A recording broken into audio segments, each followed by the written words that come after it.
I always secure unimpeachable, irrefutable, and incontrovertible evidence before I put these matters out. Thank you. Thank you very much. Any further question? Question. Mr. Chairman, I go back to this 38 million. It is not true that you have saved Ghana $38 million because Ghana was not going Honorable member, it is not for you to establish. It is not for you to establish whether it is true or it is not true. If you want to go that tangent, we may not be able to. You have asked a question, the nominee has provided the answer. So how do we create the opportunity for you to say it is not true? He also say it is true.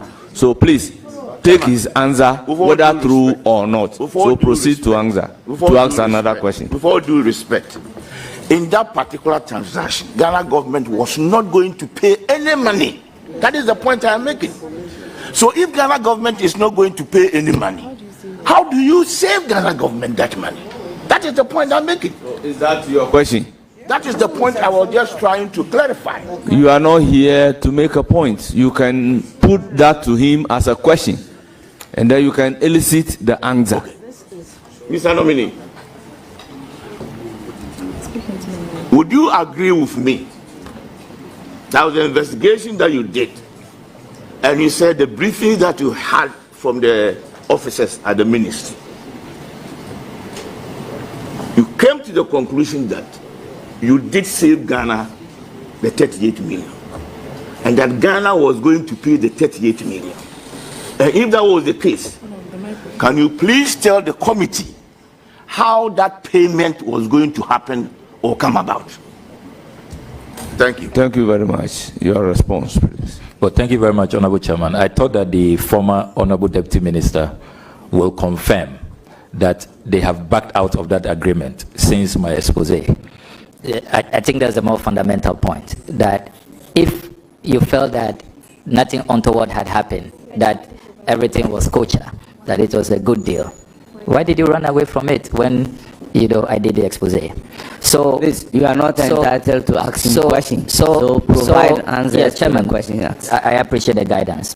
So let's be clear.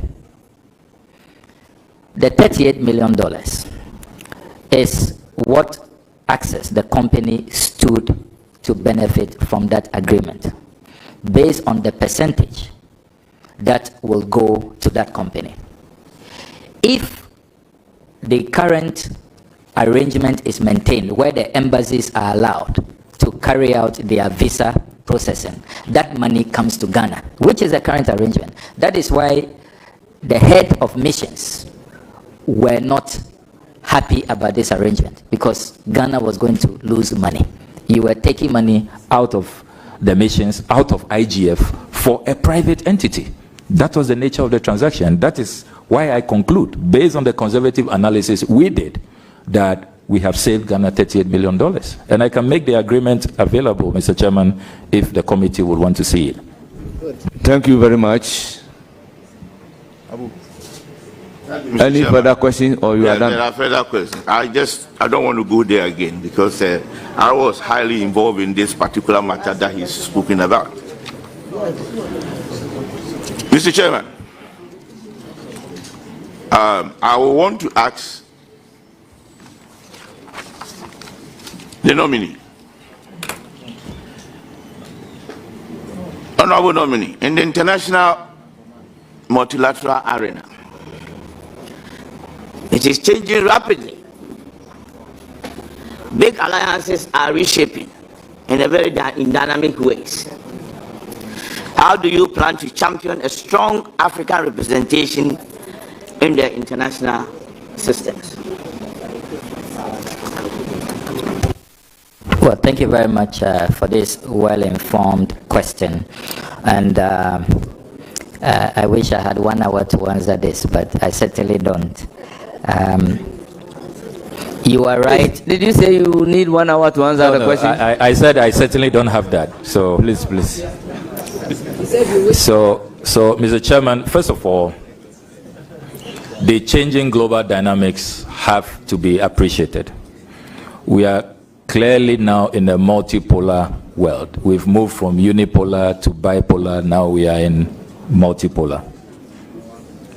We are seeing the growing influence of the BRICS countries. Some of our citizens are even beginning to mount pressure that perhaps we should join BRICS, just as Nigeria did a few weeks ago. And we all know that BRICS is now presenting very interesting options. They have the new development bank, which has about $100 billion available in there, a combined GDP of about 27 trillion US dollars, 40% of the world's population. So in terms of market, that is a large market share. And we all know that our biggest trading partner now is China. And China is at the center, is right in there in this BRICS arrangement. So I think that Africa should really come to this table in a united way. Imagine what we can achieve, as Osajefo said, if we unite. At the UN, for example, the African bloc is the biggest bloc. We have more votes at the UN, but unfortunately we are not united. We don't vote in a particular way. Different, considerations. And it's the same challenge even with trade. Intra-Africa trade is still hovering under 20%. We trade more with Europe and Asia than we trade amongst ourselves. A very, very sad situation. And that's why Kwame Nkrumah muted the idea of the Africa Continental Free Trade Area in Addis Ababa in 1963. It took more than 40 years for it to now be coming into fruition, albeit in a very slow pace.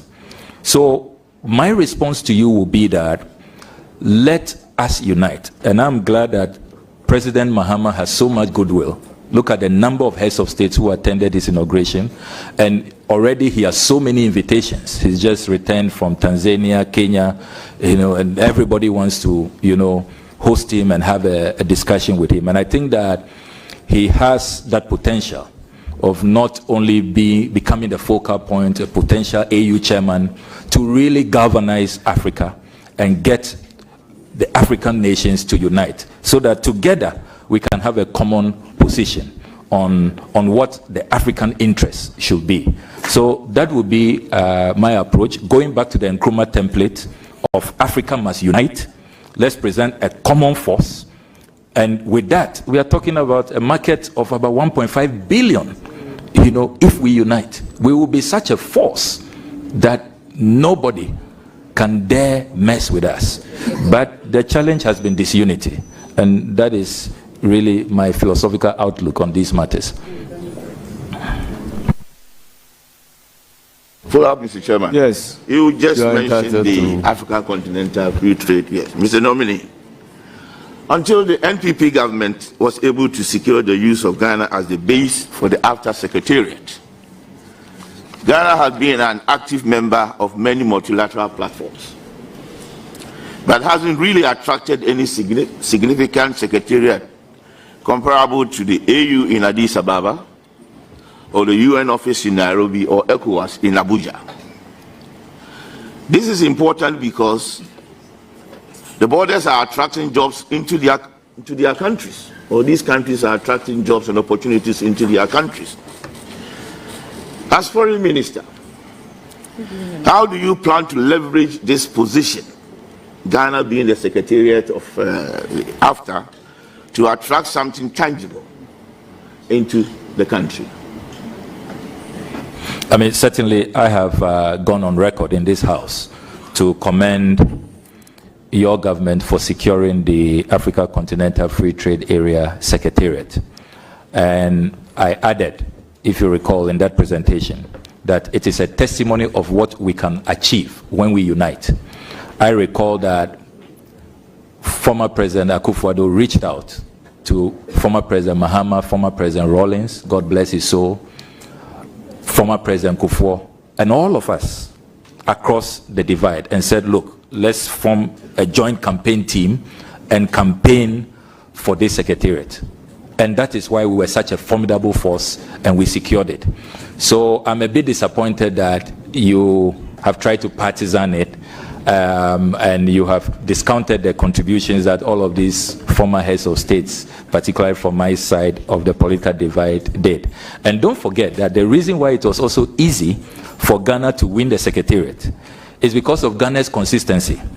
Kwame Nkrumah had mooted this idea on 25th May 1963, and then in 2012, January 2012, Professor John Evans Atta Mills, a renowned Nkrumahist, revived the discussion at the 18th ordinary session of the AU. He moved the motion that we must go back to the Africa Continental Free Trade Area.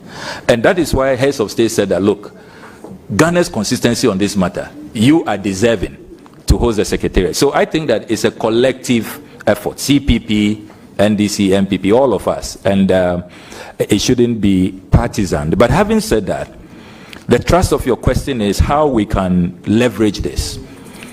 We need to make sure that we are hosting and winning. So as we host, we are getting more jobs created.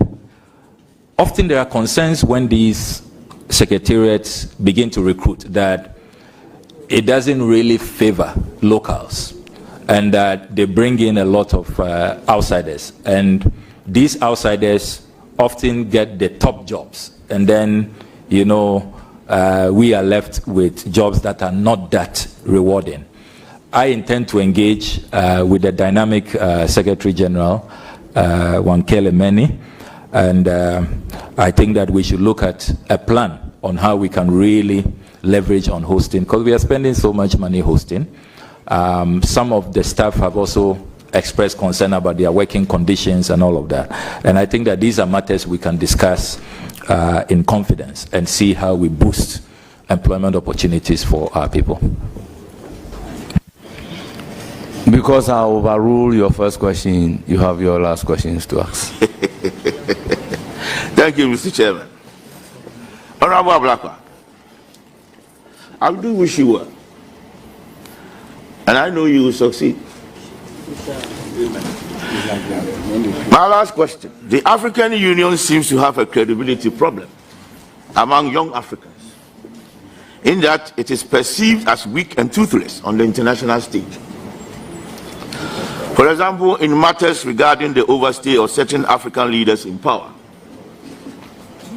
the countless tragic deaths of African migrants crossing Sahara and the Mediterranean, and in the vocal defense of African interest on the global stage, the organization is found wanting. The AU, unlike the EU, appears to be too timid on behalf of its people. What would you, as foreign minister, do to help change this negative perception about the AU? Well, thank you very much, Honorable former Minister, for your kind wishes. And I must place on record that former Deputy Minister, that you prophesied 8 years ago that I will be Minister of Foreign Affairs. So I was quite surprised when in your earlier submissions you sought to take me on. But, Mr. Chairman, on a more serious note, if the Osagefo Dr. Kwame Nkrumah was alive, his response to this, your question, will be, I told you so. Remember that when he led the Casablanca group, he wanted a more integral, united African states, a strong political force. He added that we must have a standby force, military force, we must have a bank, we must have a common currency. We must remove all trade barriers, trade tariffs, artificial borders, which are relics of the Berlin Conference when Otto von Bismarck called his friends in Europe and shared Africa amongst themselves. But unfortunately, the Monrovia group prevailed. And they said, let's have a loose union without an Africa standby force, without a bank, and all of these, political structures that the visionary Kwame Nkrumah put forward. So I think at the heart of this perception of the AU is about continental Africa unity, and how we must go back to the original Nkrumah blueprint, as was espoused by the Casablanca group. And I am glad that already those talks have begun within the AU. There are massive reforms going on. Indeed, some countries have even said that they will not pay their full access contributions unless they see greater reform and see the AU become more, transparent and more, beneficial to the African people. So it's good that those discussions are continuing. President Paul Kagame is leading the reforms, and President Mahama has already struck a very good, chord with him, and I'm sure that they will continue to champion those reforms. But ultimately, you may call me an Nkrumahist, but ultimately, we must go back to Kwame Nkrumah's vision of the United States of Africa. That really is what will make the AU strong and thank you very much. More impactful. I will proceed to give the floor to my follow-up, please. Your follow-up on this. My question. This very is well. my follow-up. Very well. Mr. Nominee, let me take you onto social media because you are a key player in that particular area. Social media has become a source of misinformation and disinformation, undermining the ability of leaders in West Africa to mobilize public support for its decisions and development agenda. You are one of the leading politicians who uses social media a lot to get your message and interest across. Looking at the generality of the situation and the concerns across the political divide, what are some of the initiatives that you will promote to overcome this dangerous development? Well, thank you very much. I take the view that social media is a double-edged sword. It can be a force for good, and then if it's misused, it can be weaponized and used as a destructive element. I think that African leaders should become conscious of the new age, new media, and we should encourage more transparency. My view is that if African leaders and African governments adopt an open governance architecture, if they are more transparent, they are more accountable, then the people will know. Knowledge is power. It will not be easy for the people to be misled. Unfortunately, in Africa, you struggle to get information. If you are not an interceptor general, then God help you. So, Mr. Chairman, I really will say that let's have more open governance. The RTI has been passed in Ghana, but in terms of its success in implementation, there is much to be desired. And then our regulatory bodies should clamp down on those who are misusing social media for disinformation, misinformation. They create fake accounts. And unfortunately, even some governments on the continent are responsible. They have these fake news factories. They pay people to just, put out fake news. Will you believe that on my way to this vetting, few days in the run-up to this vetting, there was fake news all over that I have started deleting my Facebook messages, my Facebook exposés. All over, people were sharing it. And some people believed it, that I'm indeed deleting my Facebook posts. Why will I? I'm not a coward.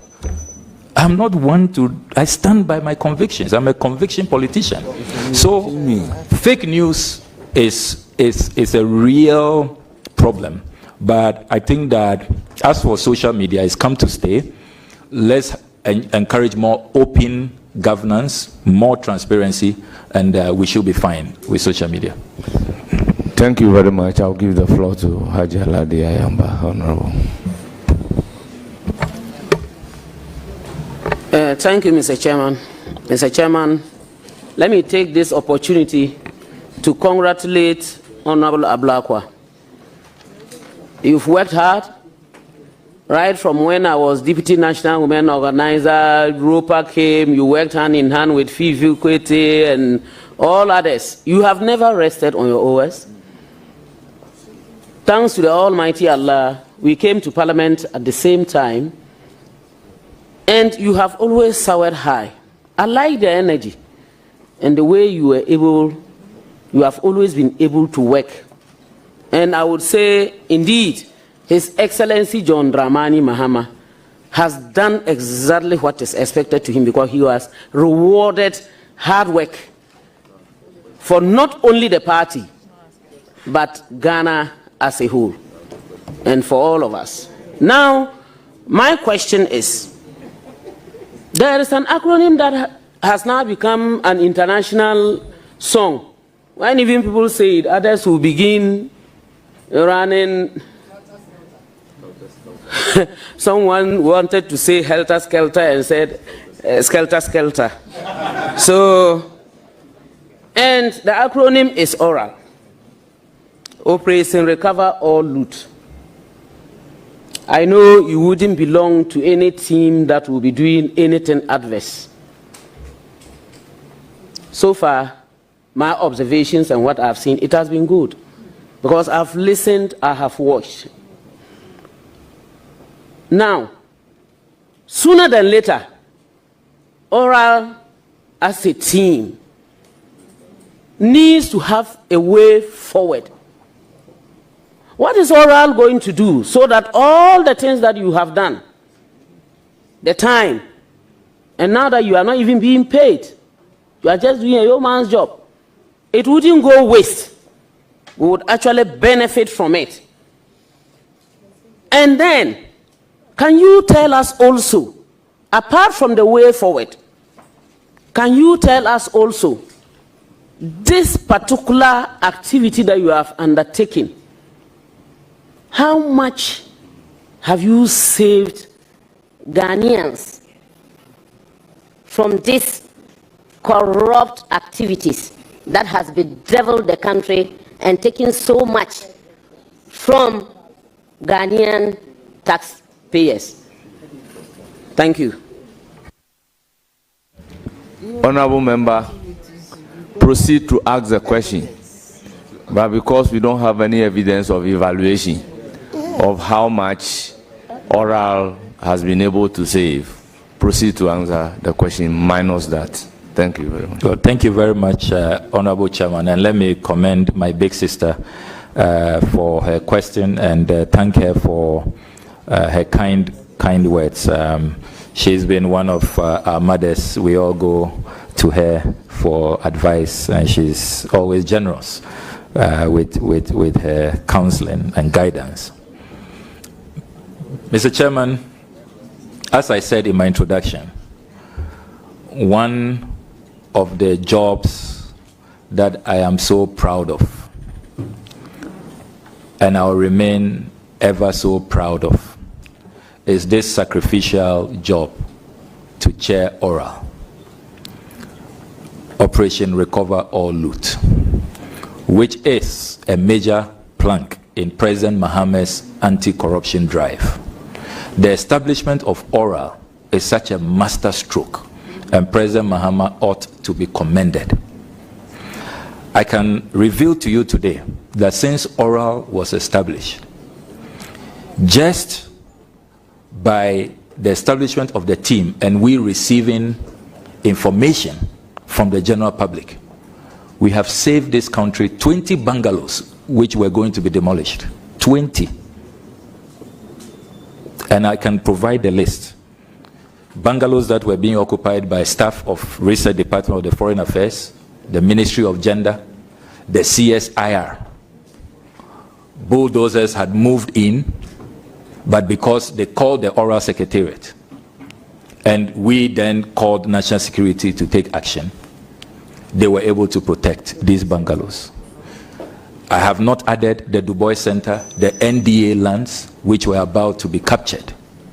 So President Mahama has saved this country a great deal with the establishment of ORAL, and all of us must support ORAL. Now we are having an international discussion. Many people forget that ORAL has international dimensions. I need not remind our colleagues here that President Nana Addo Dankwa Akufo-Addo has been an ORAL champion in the international arena. Why do I say that? he has been advocating for reparation, that our colonial masters who looted Africa, they should bring it back, return our monies, our artifacts, return the loot. So I'm so shocked that our friends who started ORA even before President Mahama won the election in the international arena, when they come home, they don't want to hear about ORA. This is quite remarkable. You know, and I would have thought that charity will begin at home. You want the Brits and the French and the Dutch and others to return the loot. But back home, you want looters to go scot-free. Let's not do anything about looting. I find it really contradictory. So let's see some consistency. The other international dimension about oral is that if you check the ECOWAS protocols, the AU Charter, and all the UN charters and all of that, anti-corruption is a major plank. According to the World Bank, Africa is losing about $88 billion every year because of corruption. $88 billion, and those are conservative estimates. Imagine what that money, if it stays in how our continent will look like. So as for oral, all of us must support it. And if you look at what has gone on in this country over the last 8 years, look, I have a tall list of monies that can be retrieved. SkyTrain, we can get our $2.5 million back. Ejapa, we can get our $12 million back. National Cathedral, we can get our $58 million back. Honorable member, these SML, are projections. Yes. Are these projections? Projections. Honorable member. Projections. Honorable no, member. but I think that it's important to contextualize so that, you see, when we talk about oral, people discuss oral in abstract terms. This house, Mr. Chairman, and it's unfortunate that the ranking member is not here. Mr. Chairman, if you pardon me.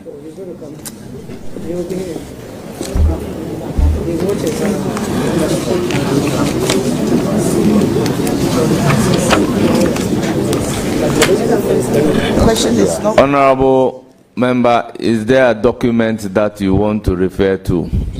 Yes, please, and to also table the document. You need to seek leave to refer to it. Yes, Mr. Chairman, I want to first secure the document, and then I will table it with your permission. Pardon me, I have quite a number of documents here.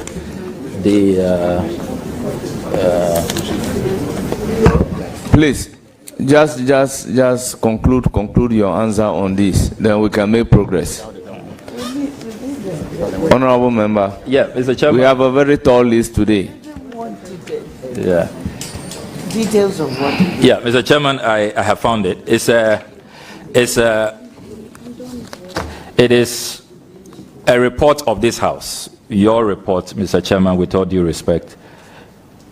A report of the ad hoc committee to investigate the procurement contract between the government of the Republic of Ghana and His Highness Sheikh Ahmed Dalmouk Al Maktoum and SL Global for the supply of Sputnik V COVID-19 vaccines.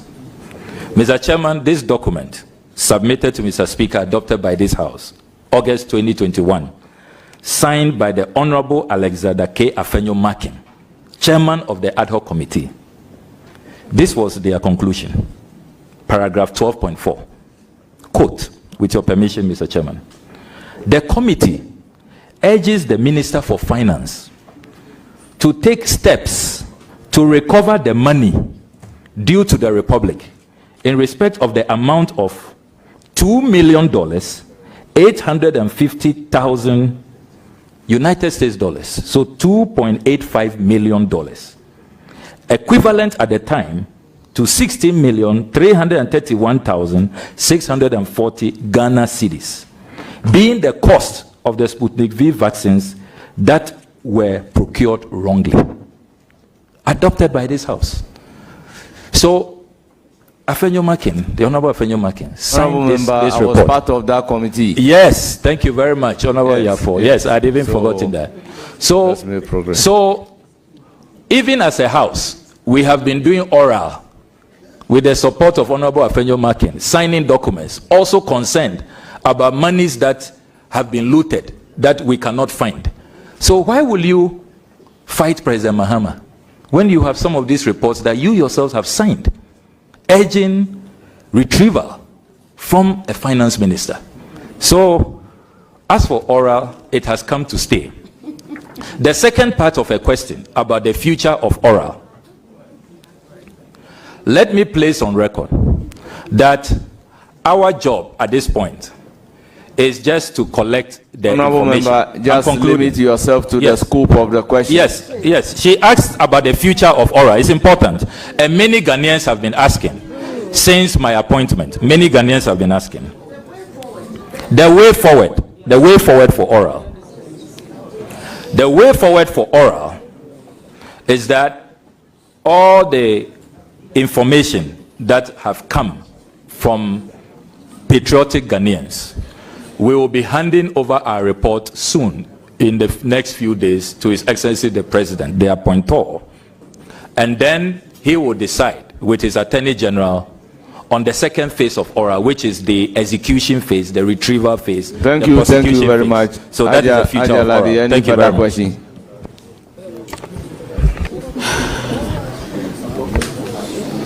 Thank you very much. Honorable nominee, I am a lady from a constituency and an MP that has two countries that border us. That is Burkina Faso to the north and Togo to the east. There are a lot of concerns about the unrest, let me use that word, that especially is coming up from the Burkina side. We have a lot of unapproved roads, and because of where we are coming from, you cannot tell who is who immediately, because we look alike. Basically, we speak the same language. We are afraid of spillovers because of the people who say Boko conflict, and I will say the Kusag conflict, because it entails a whole lot.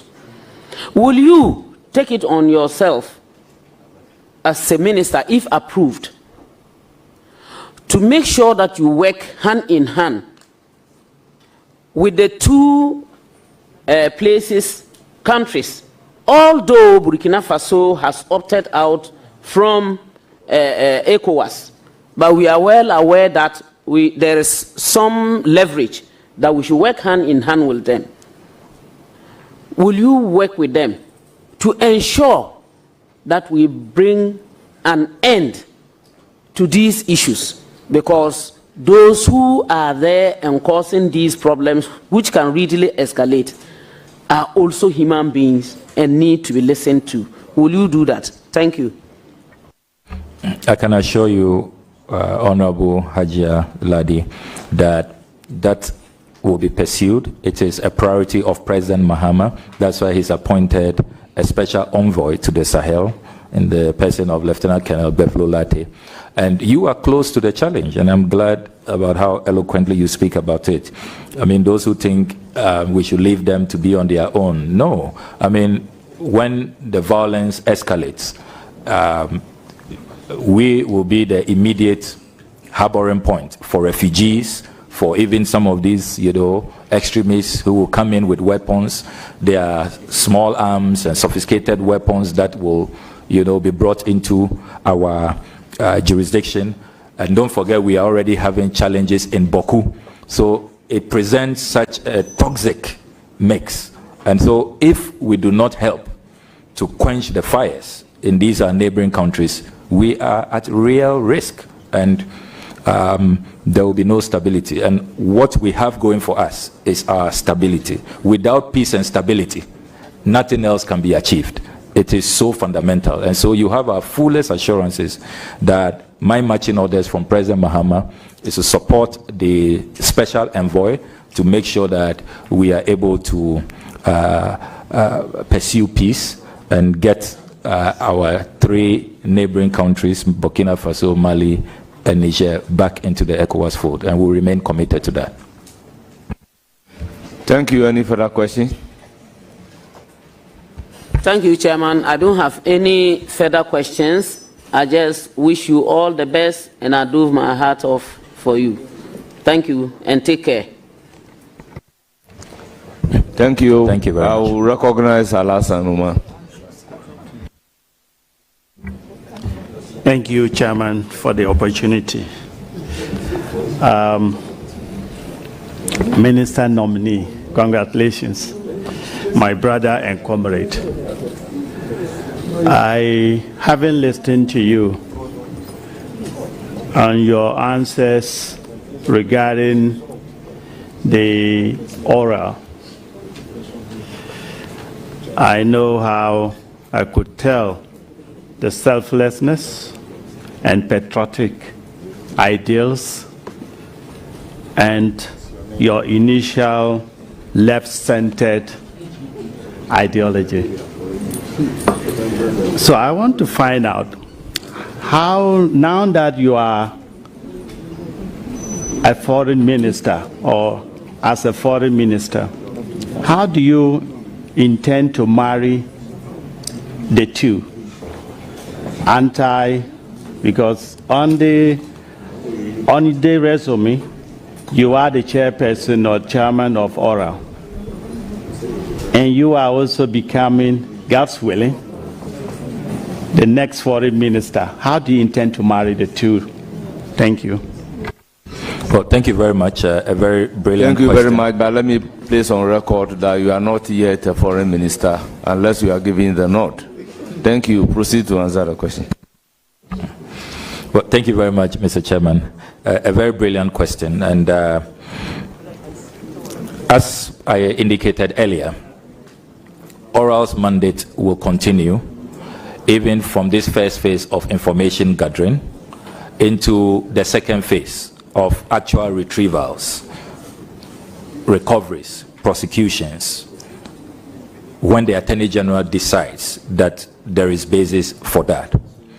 Now, your brilliant question about how I can also continue to support the process.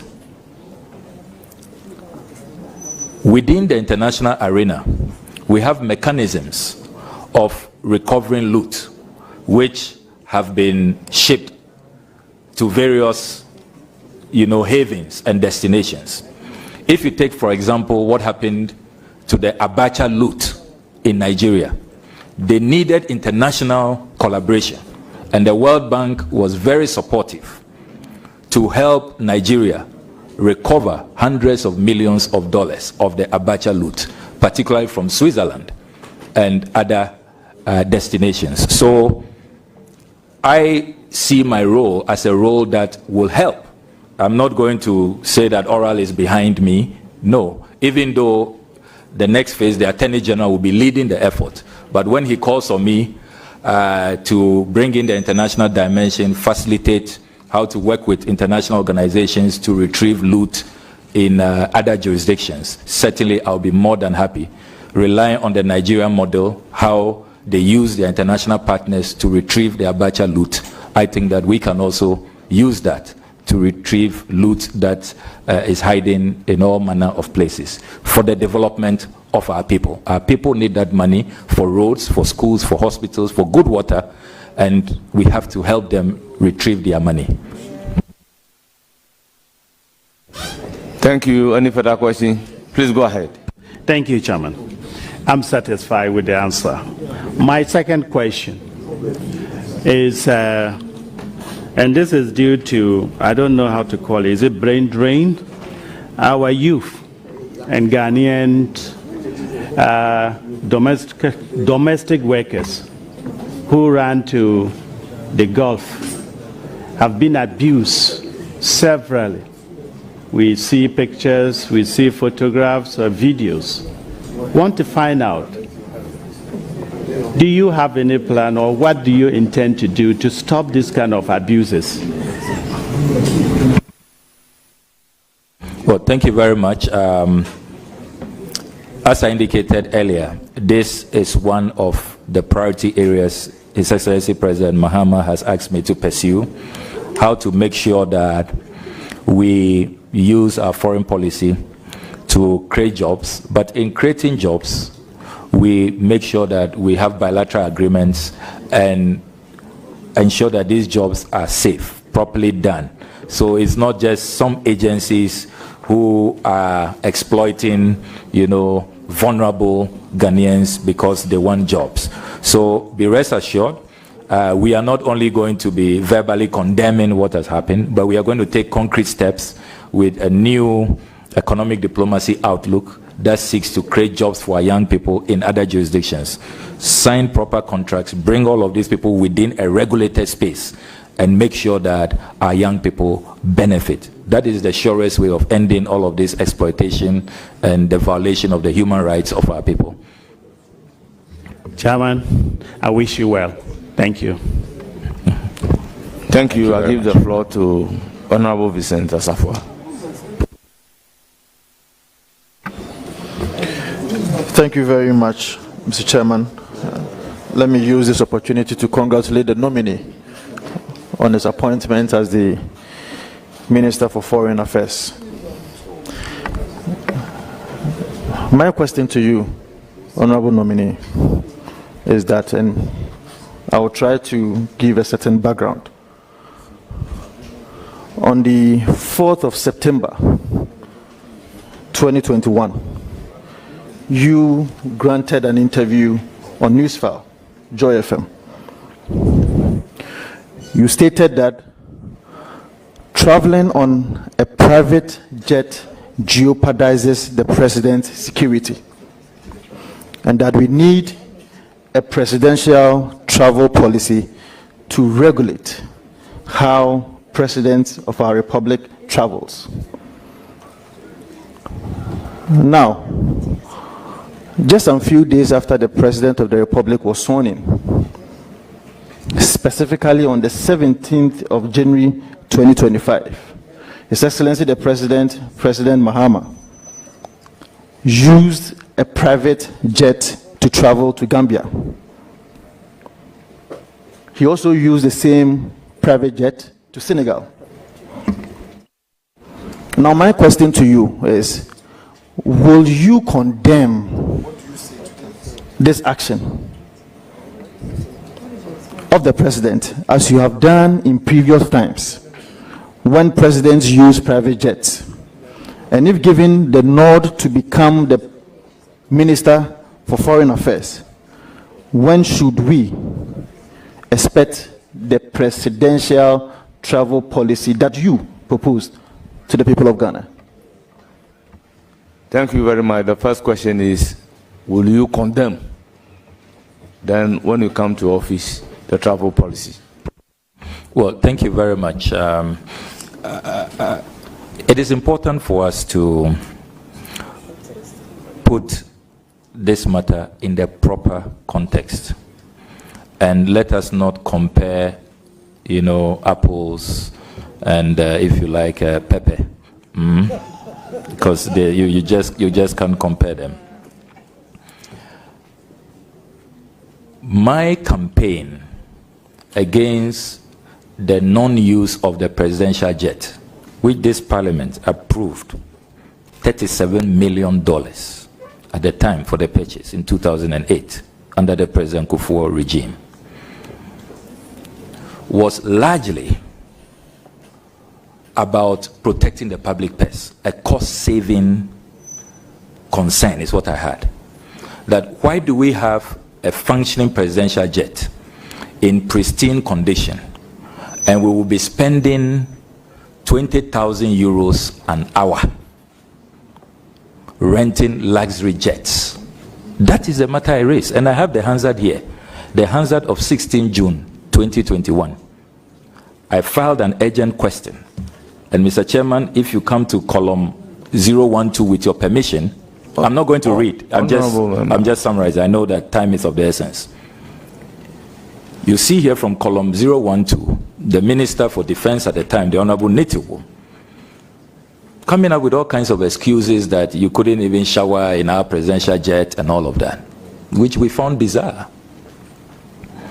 So, put my concerns in proper context. It is about wastage, profligacy, the dissipation of scarce resources.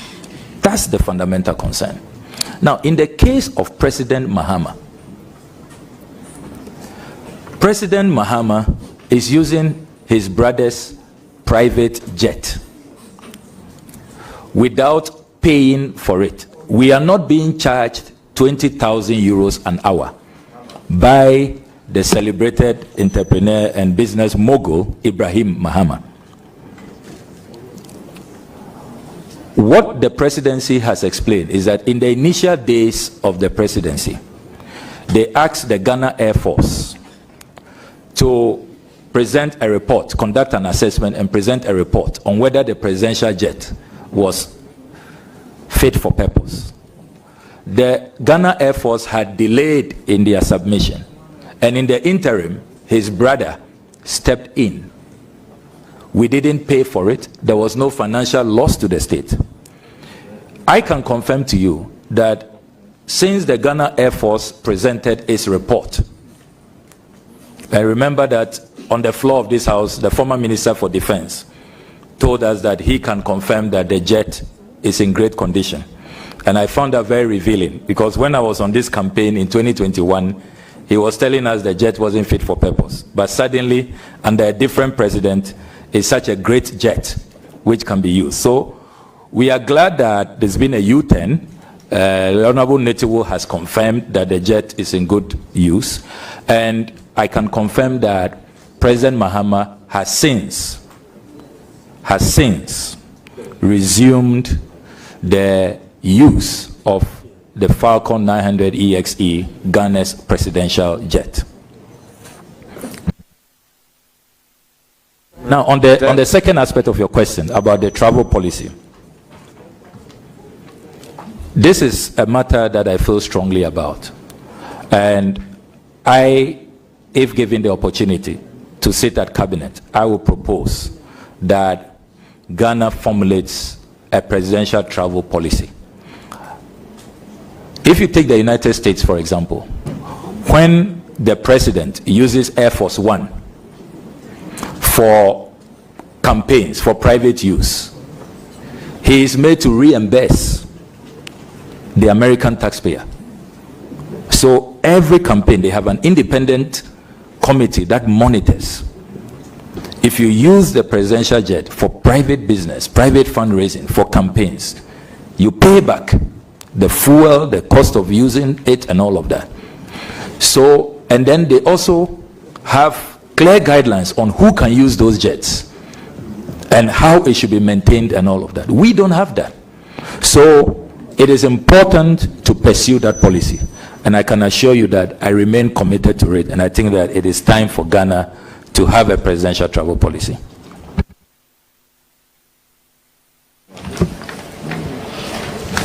Any further question? But remember, you asked 2 in 1 question. Condemnation. Actually, have a follow-up. Policy. I have a follow-up. You have a follow-up? Yeah, I have a follow-up. Very well. Honorable nominee, granted that His Excellency the former President Nana Addo Dankwa Akufo-Addo engaged in wastage and profligacy, in your own words. On the 29th of March 2021, while you were paying tribute to the former president of Tanzania, President John Magufuli, on the floor of Parliament, you praised him for placing a ban on what you term frivolous foreign travels by government officials. Frivolous foreign travels by government officials. And if my memory serves me right, you made a post on Facebook allegedly saying that President Magufuli was flying in economy, which turned out not to be true. But now, as a foreign affairs minister... Please, for the record, I've never put out such a post. Never. I only paid tribute to Magufuli in Parliament. I didn't talk about economy trouble. Just for the record, Mr. Chairman. Nominee, that should be your answer. So allow him to finish asking the question. Honorable nominee, I'm suggesting to you that you made a Facebook post.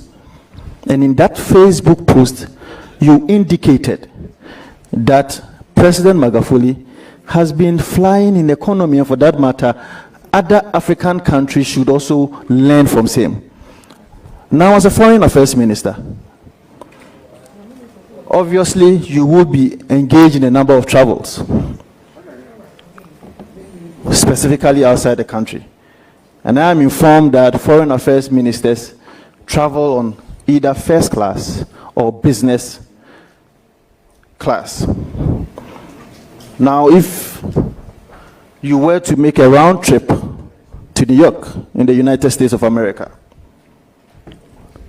with Emirates, you will be paying around 250,000 Ghana cedis on first class. Now, if you decide to do business class, you will be doing about 140,000 Ghana cedis. In your own words, His Excellency the President Nana Akufo-Addo engaged in wastage, profligacy. If you want to do economy, you'll be doing around 27,000 Ghana cedis. Would you decide to use economy class ticket, or you will do business class? The first question is, did you make that Facebook post? No, I did not. Well, and he's making reference to contribution on the floor and a Facebook post. And he interjected to say that the Facebook post, no. Is that not it? So now that you have the opportunity to answer the question, did you make those Facebook posts? What was your contribution on the floor? So my contribution on the floor was to eulogize President Magufuli, and I stand by it. I think he's one of the greatest African leaders we've had, and it's a shame that he didn't live long. I mean, just like Professor Mills, he could not complete his term. And President Magufuli did a lot of things, a lot of cost-saving measures, including even reviewing how they celebrate their national days and all of that, renegotiating, their agreements in the extractive industry and all of that. Great leader, and I admire such leaders who protect the public purse genuinely, not just by rhetoric. Having said that, I would also want to place on record that when given the nod as foreign minister, I shall never ever rent a 20,000 euros an hour luxury jet. Never ever. I shall never ever do that. Please, Honorable Asafwa, it is not the answer you want. So you have my full assurances. Now, on the matter of business class economy, Honorable Chair, I am wondering why members of parliament who fly business class don't want a foreign minister to fly business class. I'm really wondering what this is about, and where they are headed. But I can assure you, Honorable Chairman, that I don't care a hoot which class I travel. If we get into economic difficulties and there is a policy that ministers should travel economy, I am happy to travel economy, because even as MP, there are times that I travel economy when I can, and I don't see it as a big deal. Indeed, when I met the Venerable Dr. Obeda Samwa, he told me that for the first 7 years, in the heady days of the revolution, as foreign minister, he was flying economy. didn't take anything away from him. So I really don't care if there's a policy that let's fly economy. And don't forget that even about cost-saving measures, sometimes it depends on the airlines. As minister, I'll be interested in cost-saving measures. So if there is a travel, it is not only the class that you travel that you can save money.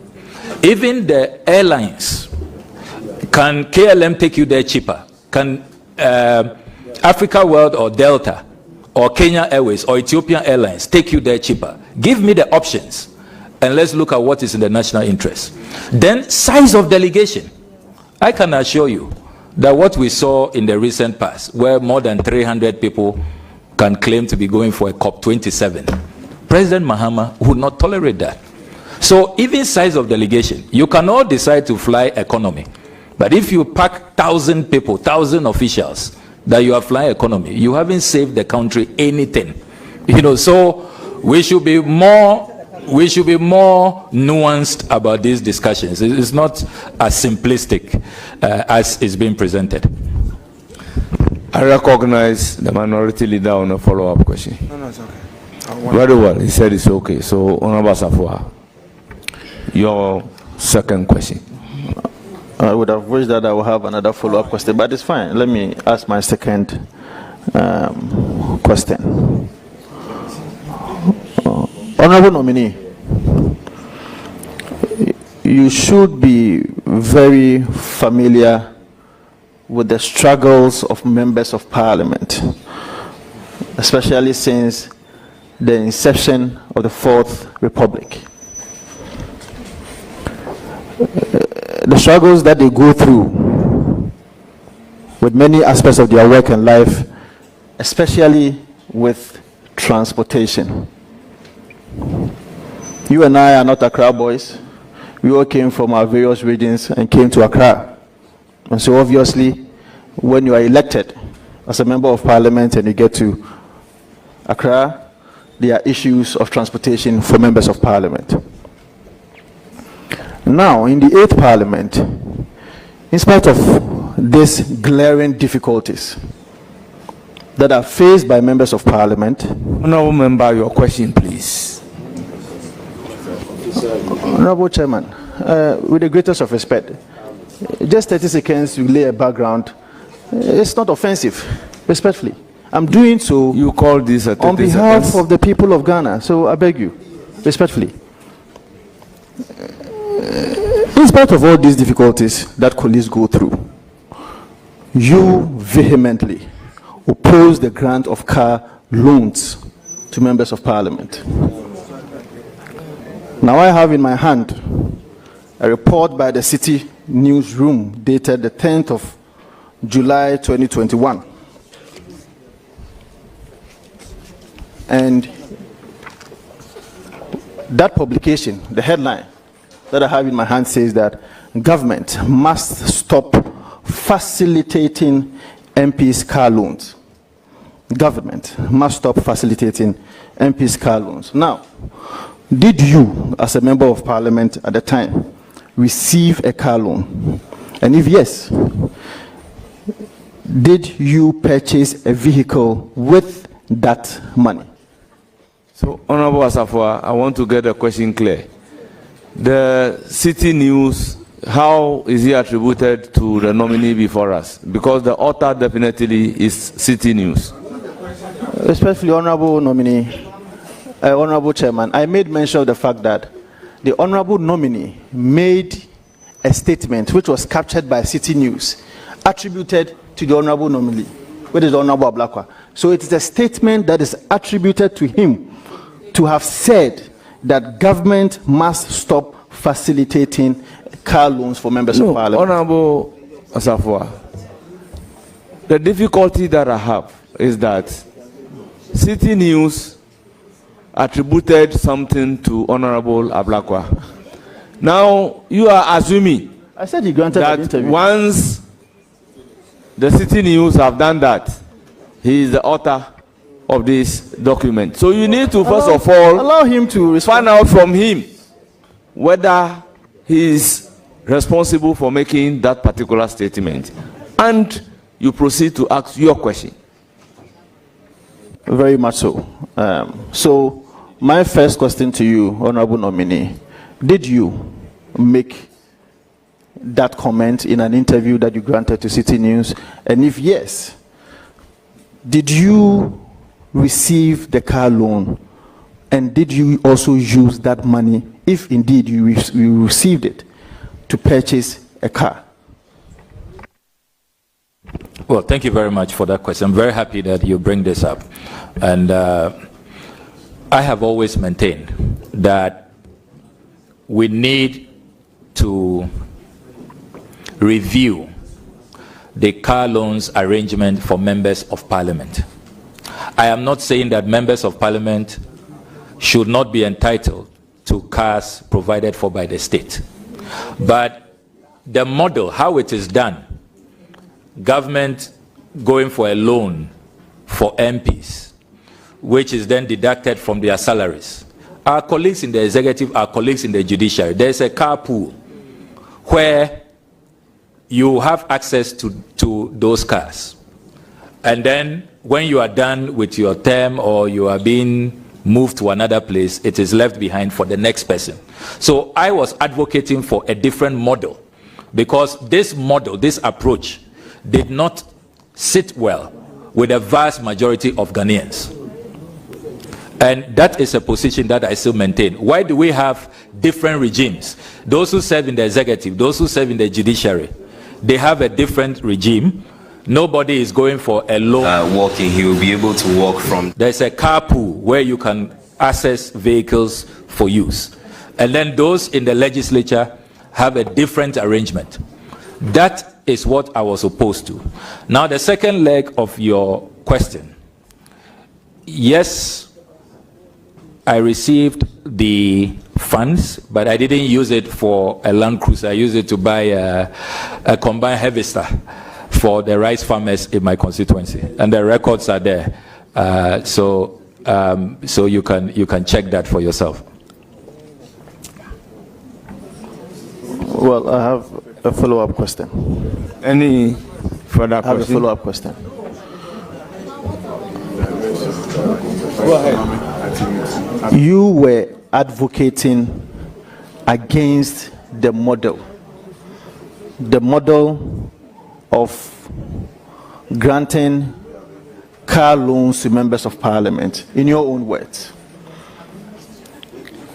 In another breath, you say that you took the funds, you took the car loan, and used it to purchase for a combined harvester. Where is the principle? Something that you advocate against? Something that you advocate against? You go ahead to take it. My question to you, did the farmers pay back that money to you? Honorable Nominee, the question overruled. Please go ahead and ask another question.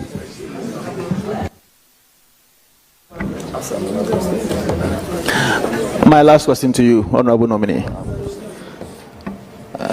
I have had the opportunity to listen to you a number of times, and one of them, I shared a platform with you on TV3.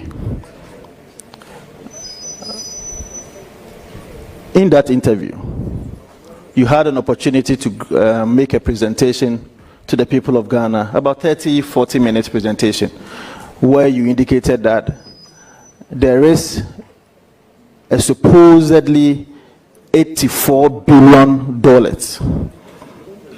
That is a culmination of a number of corruption scandals that, in your estimation, you think that Oral need to pursue that amount of money, $84 billion.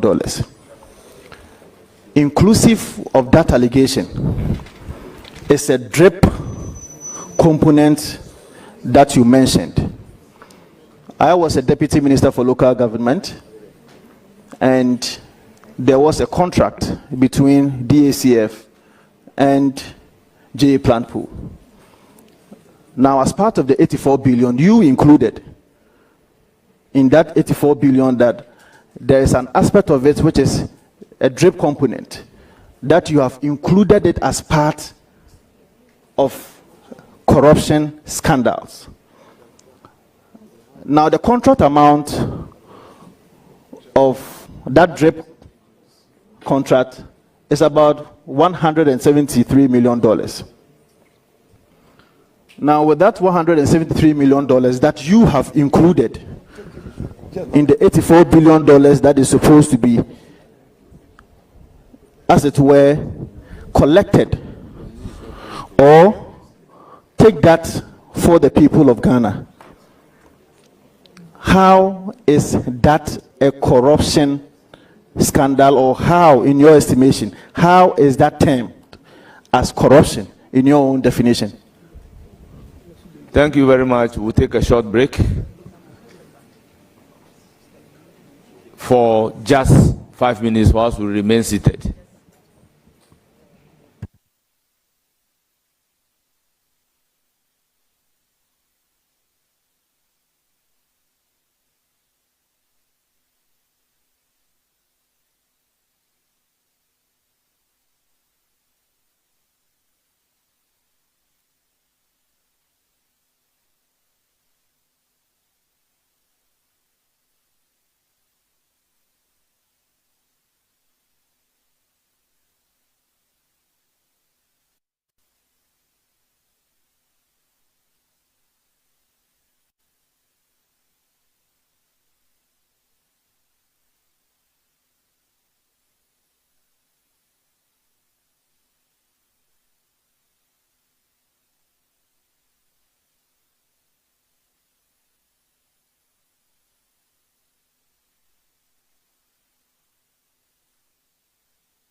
Honourable members, you are welcome back. Honourable nominee, do you want the question to be repeated, or you go ahead and provide the answer? Well, Chairman, I'll go ahead. I remember the question very well. Very well. Mr. Chairman, first of all, the figure I put out in that white oral presentation on TV3, and I subsequently did same on Joy FM's news file. The figure is $18 billion. I selected just about 30 of the scandals that plagued this country. So it's 18, not 84 billion dollars. And then CDs, I should say 18 billion CDs. And then let me also state that in the work that I did as part of my oversight constitutional mandate into the District Road Improvement Project matter, I discovered a number of infractions. First of all, I discovered that the procurement law was violently breached and mutilated. It was single-sourced under the emergency provisions of the law, which is clear abuse of the law, a clear violation. Then also the pricing. I discovered that the unit price for the drip equipment were outrageously inflated. Because what I did as part of my oversight work was to send an email to the company and to ask for quotations. And when those quotations arrived, it was clear that in some instances, some of the equipment had been doubled, the value of those equipment. So the conservative estimate from the oversight work I did is that Ghana could have obtained those drip equipment if we did it competitively and there was competitive pricing without the inflationary pricing that took place. We could have got them for about $75 million and not the $187 million that we were billed with. And I still maintain that Ghana did not receive value for money so far as the DRIP project is concerned. And finally, let me say that I found the Vice President's conduct in this affair quite problematic.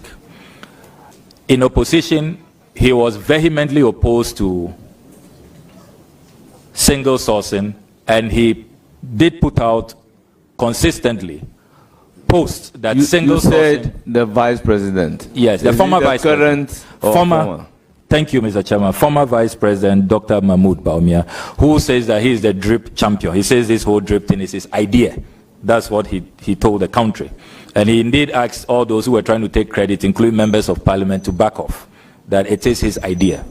In the course of my oversight work, I found his conduct not consistent with what he promised the people of this country, that he will make sure that projects are competitive, that sole sourcing, inflationary pricing will be a thing of the past.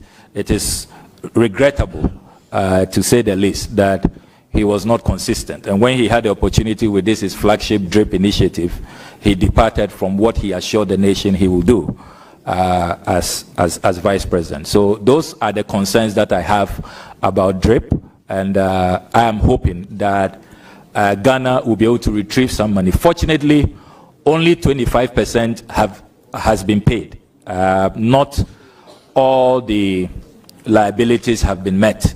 So I have encouraged the new Mahama administration to renegotiate the DRIP initiative so that we can save money, because my conservative estimate is that it's been inflated by more than $100 million, and there is a need to save money. $100 million can do so much for an IMF bailout country. There's so much that we can do with $100 million. And I'll encourage my colleague, the Honorable Asifwa, to get close to me. I can share some of the work we have done on this with you. And when you see yourself, I'm sure you'll become an advocate. You'll join me that we should renegotiate the DRIP intervention. Thank you very much. I have a follow-up question. You have a follow-up on the $84 billion, as you said, that he is saying it is 18 billion cedis, and the DRIP. The follow-up stems from the fact that, one, he indicates that the pricing, in his own words, was outrageous. And it was inflated. And he has done some work, and because of that, in his estimation, the pricing was indeed outrageous. Now, he said he has done some work, and I have also done some work, and I'm happy to share that with you. Honorable nominee, in my hands here is the contract itself, and maybe I'll go into specifics. Government bought a tipper truck for $78,000. So if you say it was outrageous, inflated, now the big question is, what is the market value for such an amount? Now I will take you to Zonda. Zonda is one of the well-noted agencies who sells tipper trucks. Honorable Asafwa, with all due respect, my question he said he has done some work, and he said it's and you have done some work. Yes. Now, the amount being outrageous was based on the assessment of the work that he has done, but not your own. So the way you are going about the question, that is what is calling for worry. Honorable because Chairman, the work that you have done is not the same as the work that he has done. Honorable Chairman, your indicators may not be the same as his indicators. Respectfully, I am saying that in the contract, government bought a tipper truck for $78,000. I am also referring the honorable nominee to Zonda, an agency that deals in tipper truck. When you go to Zonda today, Zonda sells a tipper truck for about $82,000 or $83,000. And government bought a tipper truck for $78,000. With this background, how do you term this as outrageously inflated contract? Because I don't see it. Well, I don't know whether Zonda is the cheapest in the world, but I would ask the nominee to provide a question.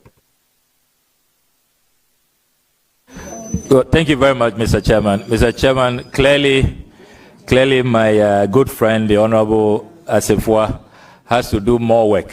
As for this work he has done, with all due respect, it leaves much to be desired. For Zonda's trucks, they pay duties. You imported your trucks free of duties. I did an RTI request, and I asked the DACF administrator, did you pay duties on the trucks? They said no. Zonda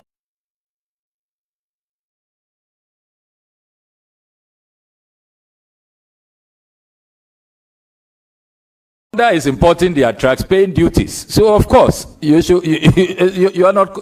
I keep talking about comparing apples with pepper, and it has to stop. Then when you talk about we bought tipper truck, there are many types of tipper truck. What kind of model? Which year? What are the specs? So, Mr. Chairman, with all due respect, the oversimplification of matters it's not helpful. And I am willing and ready to submit the work that we did. I say procurement breaches, no value for money, inflationary pricing. Ghana could have saved $100 million. And you should stop comparing and those that you are buying without paying duties. It's not helpful, Mr. Thank Chairman. you very much. The questioner said he is also involved. Are you involved? With the greatest of respect, Chairman, please let me be. Recognize Honorable Shaibu. Chairman, let me thank you very much for the opportunity. Sami, congratulations. Thank you very much, my good brother, who supplies me smokes. Sami, a well-deserved nomination. I wish you very well in this new role. Sami, let's move away from this corruption, oral, and whatever, and get to Pan-Africanism so that you can cool down a bit. A movement that has come to stay, a movement that has taken the whole world. I note that in the last 2 hours, you have mentioned Dr. Kwame Nkrumah. Tell us briefly, don't go to your involvement. What's your motivation on Pan-Africanism? Thank you. Pan-Africanism is the only way the African continent can be liberated. As the Osagifo Dr. Kwame Nkrumah said, nobody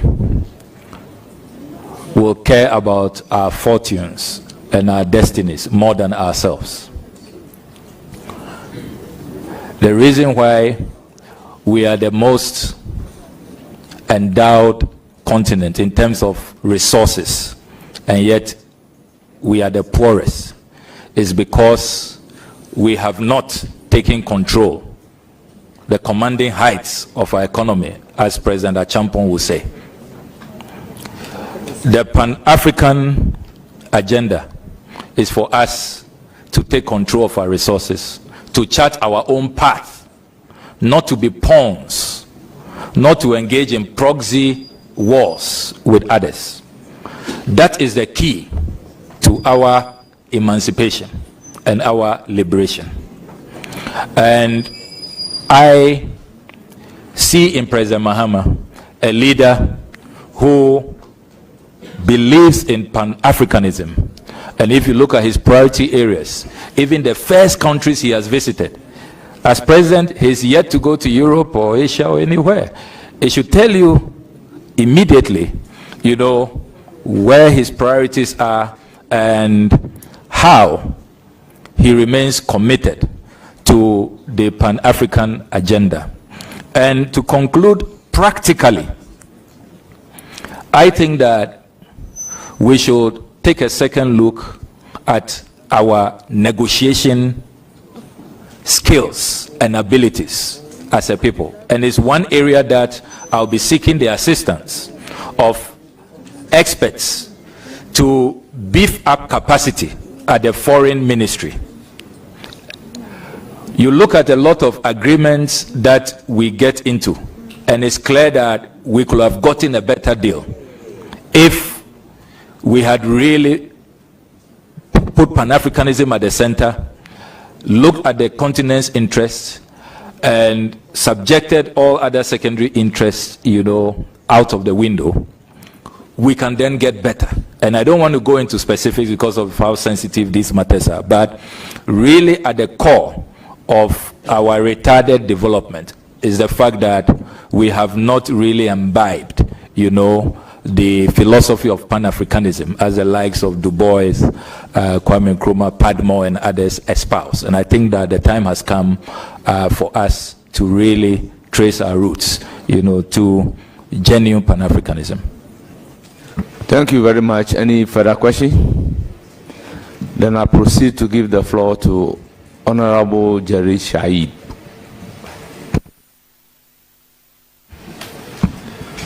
Honorable nominee, congratulations. Very well done. Before asking the question, I've made an observation. I just want to run by you.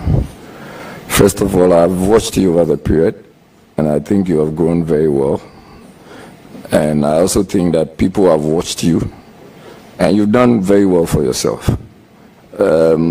Save that today, before the process started itself, my observation was that you were a bit upset, and throughout the vetting process, you also used a word like, I don't give a hoot, which I do not think that for a diplomat, you should be seen to be using such words. It's a general observation. And if I do not like you, I won't tell you. Now to my question. I feel that Russia currently has presence in the region, in the region, and the strategies Russia use include the social media propaganda and cyber terrorism. Several media houses have reported cyber attacks to their online portals, which were traced to Russian origin. What's Ghana's foreign policy in reference to Russia wanting to have regional control or influence? And especially against the backdrop that my foreign minister nominee has been in Russia recently to help His Excellency the President launch a book on my first coup d'etat. Well, thank you very much. And your foreign minister nominee has also been to the United States recently, has been to France recently, has been to the United Kingdom recently, and has been to Ukraine recently. So let's place all of that on record. And I would like to proceed with caution that I do not think that, looking at how sensitive this role is and how, our foreign policy, which enjoins us to pursue positive neutrality, to be friends of all and enemies to none, I do not want to single out any country in this engagement for condemnation, for obvious reasons. I mean, when it comes from some other people, it depends on how it will be taken. But if it comes from me, even if I'm responding to a question, it can be taken as a position of the new government, and it can create a diplomatic row or a tiff, or even escalate into something else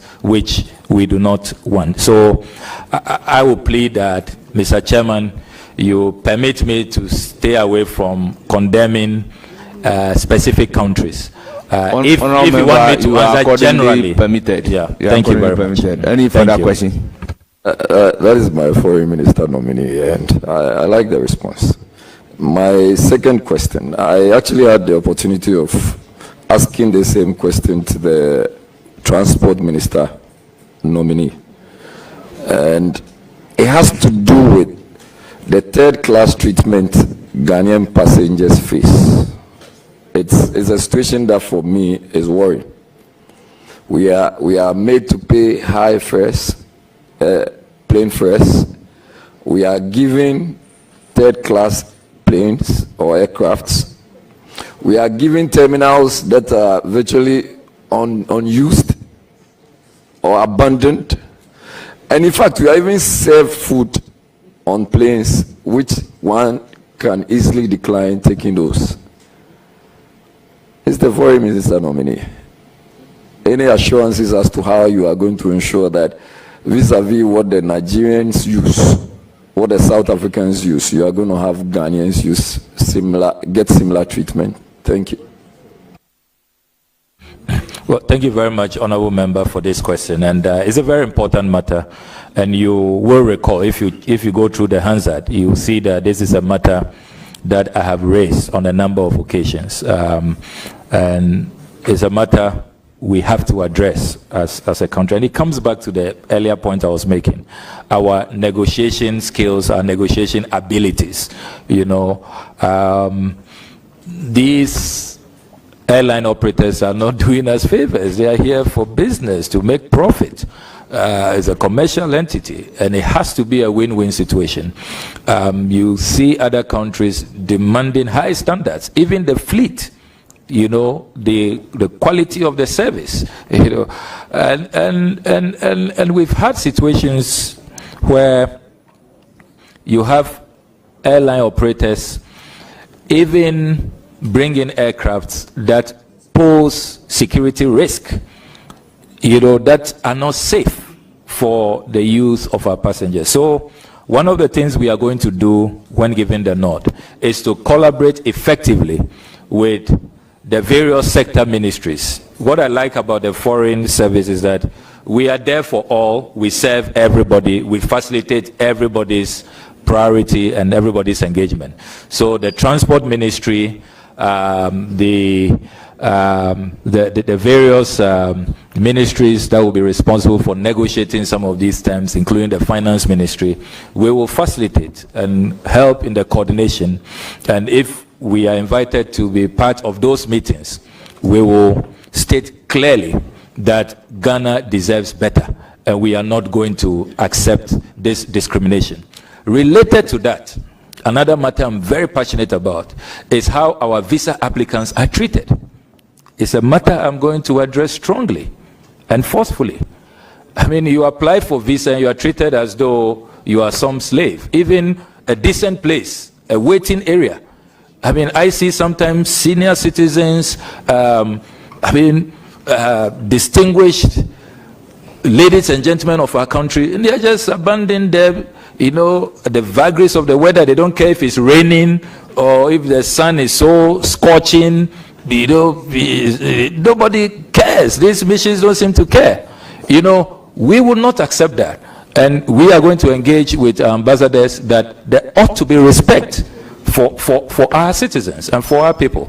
You know, so be rest assured that in all of its, you know, variants and features, we will stand up for Ghana and insist that Ghanaians' rights are protected. And it's going to be a major area that we'll focus on as a ministry. Thank you. Thank you.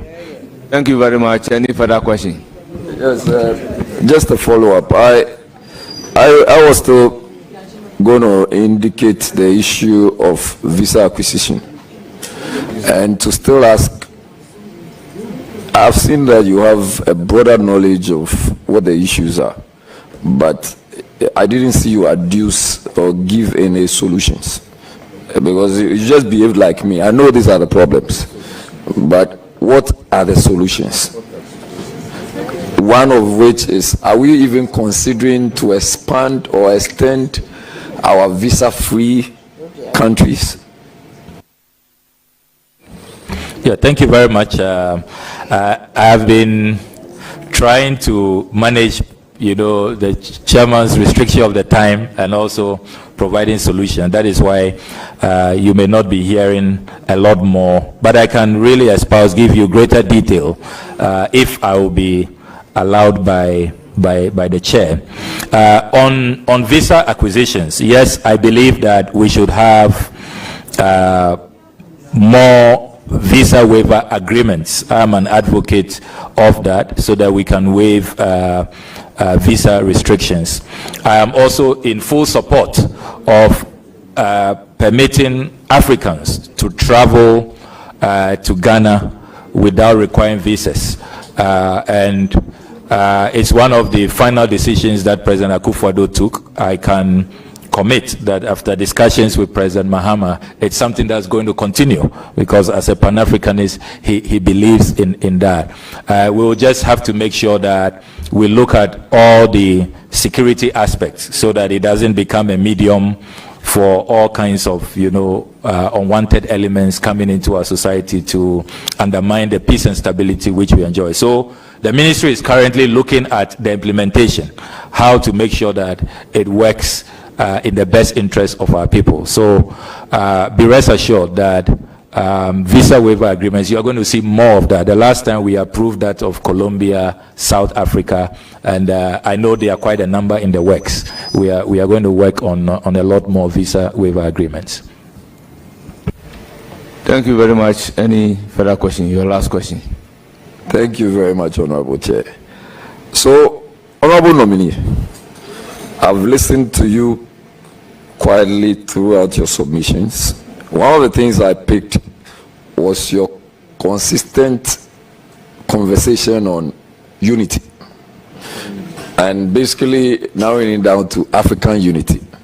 But I also observed that in the president's release, the EI, there was no consideration for Ministry of Foreign Affairs and regional integration. And against the backdrop that the focus is now to some extent on the Sahelian issues, and I don't know, I'm confused. Do you want to expatiate on why we do not have regional integration? And have you had the opportunity of talking to my very senior sister, Honorable Shelley Ayokoboche, on all of this? Well, thank you very much. You are right that the new EI simply refers to the ministry as the Ministry of Foreign Affairs. I have inquired, and I have been duly informed that regional integration will remain a priority area.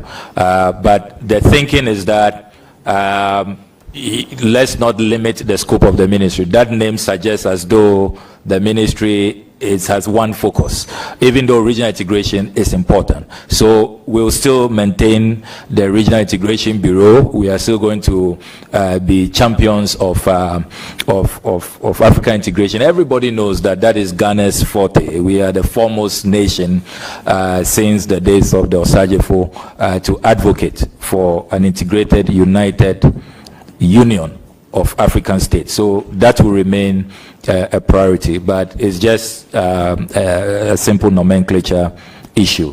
On engagement with the Honorable Foreign Minister, you do know, have continued to engage with the minister and her deputies when I served as ranking member. Sometimes because of the oversight, you will understand that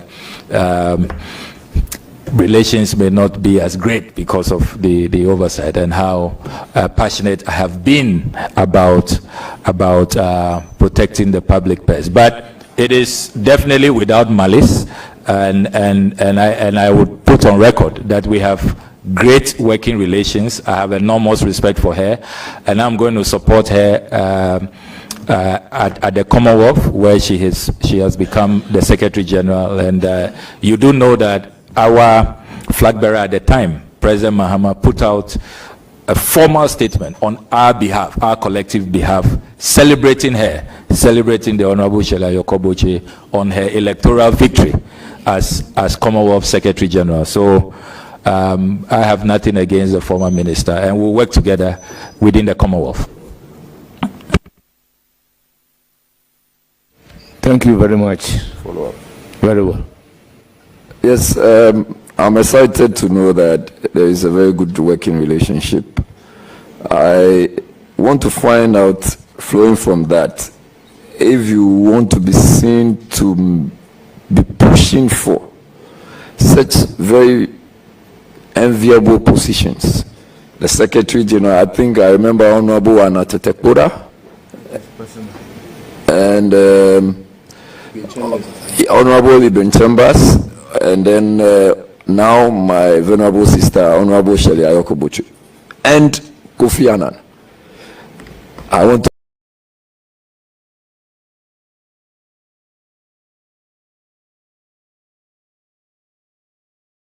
see Honorable Okudzeto. Are you going to assure us that it is a path you are going to push? Honorable member, the question is overruled. You have to determine whether you can do that or not, and it's not a matter that you should be disclosing to the whole world. How? Thank you very much. How is that? I will give the floor to Honorable Roxanne Nelson Dafamako.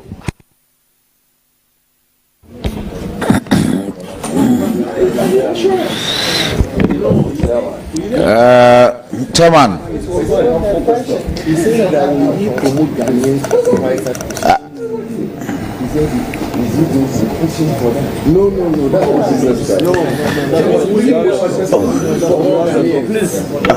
Chairman, ma zamonu popo ma da pe gbogbo na mi o dupo la John Dramani Mahama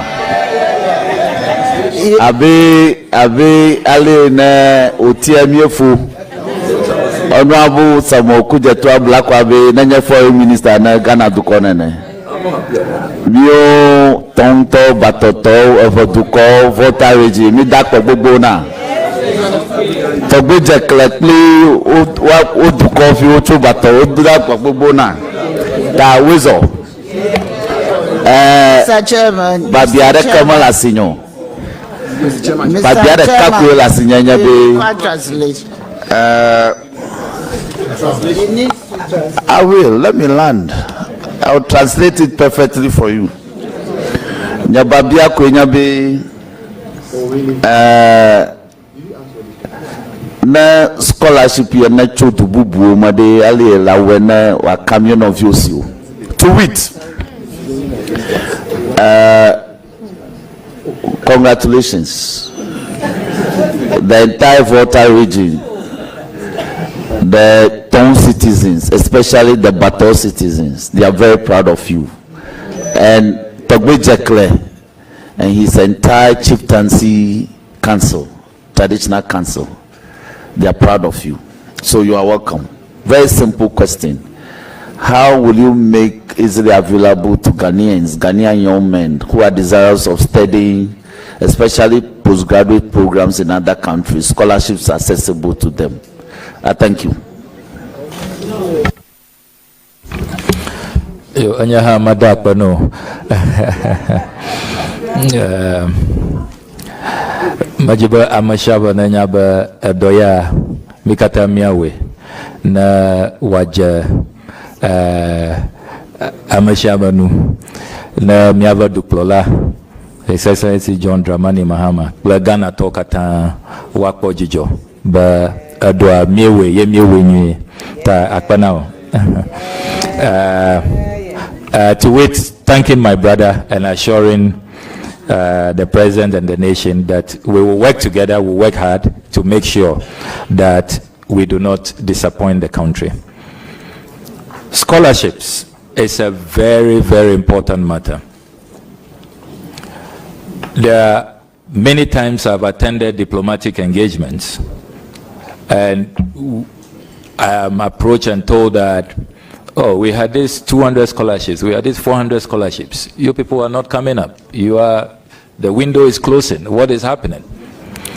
So I think that moving forward, we need to really pay attention to these bilateral scholarships that many countries provide. And I recall as Deputy Minister in charge of tertiary education, I negotiated the Hungarian bilateral scholarship, which every year 100 Ghanaians are accepted in Hungary for postgraduate studies. That is a sure way of reducing the burden on Get Fund, on Scholarship Secretariat, GMPC and others who are struggling with a narrow fiscal space to sponsor scholarships. If we really revamp our bilateral scholarships and we make it available, practically what I want us to do is to have a dedicated website where all of these scholarships will be published. The criteria will be provided, and we are actually going to have dedicated officers who will assist our citizens to access these scholarships. There are too many of these bilateral scholarships that people don't know about, and by the time they even get to know, the deadline is over. You know, I know that countries like the UK, the US, China, Japan, South Korea, many of these countries, we have bilateral agreements with them. They have scholarships that often we are not able to take full advantage of. So it's a matter that is going to receive urgent attention. We'll demystify it, have a dedicated website for all of these bilateral scholarships, have dedicated officers who will facilitate the process. And the other innovation that you should also expect is that I want us to look at the passport fee regime again, so that we will create some dispensation which will omit some categories of Ghanaians, particularly brilliant but needy students, from paying passport fees.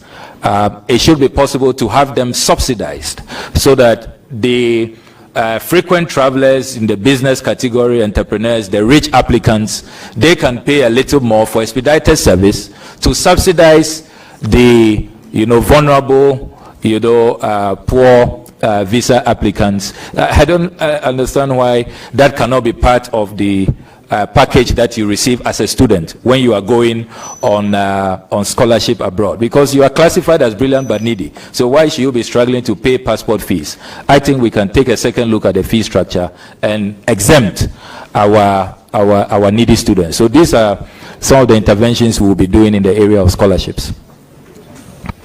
Thank you. Any further questions? Yes, Chairman.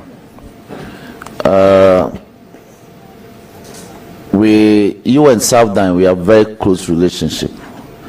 So on behalf of my people in Southern, especially in Tongo, Germany, they send their gratitude and they wish you all the best. Germany, talk Akbar. Thank you very much. Thank you for taking good care of them. I then proceed to recognize the deputy minority leader and the deputy ranking member of the committee, Honorable Patricia Apiaje. Thank you, Mr. Chairman. Mr. Chairman, I seek to yield to the former Deputy Minister of Foreign Affairs in the person of Honorable Mavis Nkasa Bodu. Thank you. Honorable Mavis Nkasa Bodu, you have the floor. Thank you, Honorable Chair. And let me join the other colleagues on congratulating the Honorable Member. Honorable nominee, let me take you back to the appointment of Lieutenant Colonel Devlolate as a special envoy to the Alliance of Sahel States. I want to find out, as the individual earmarked for this ministry, did the President confer with you before making such an appointment? Very important question, and thank you, Honorable former Deputy Minister, for your question.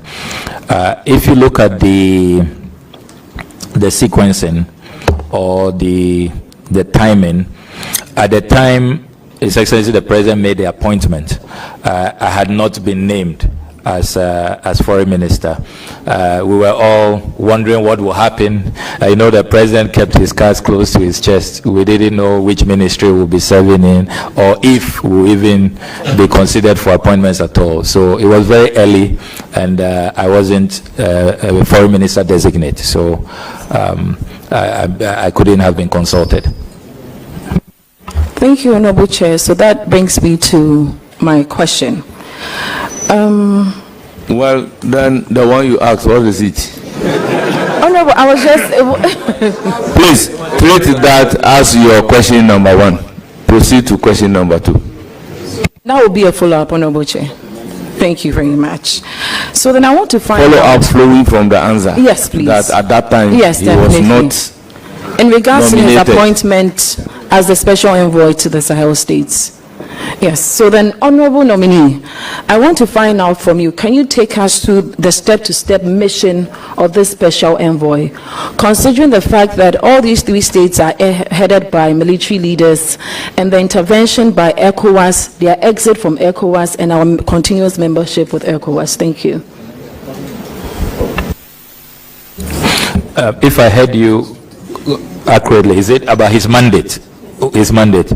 Okay, thank you very much. First of all, Lieutenant Colonel Devlolate is a good uncle of mine, and so if you are probably concerned about working relations, I can assure you that we have such a fantastic working relationship. The camaraderie is absolutely phenomenal.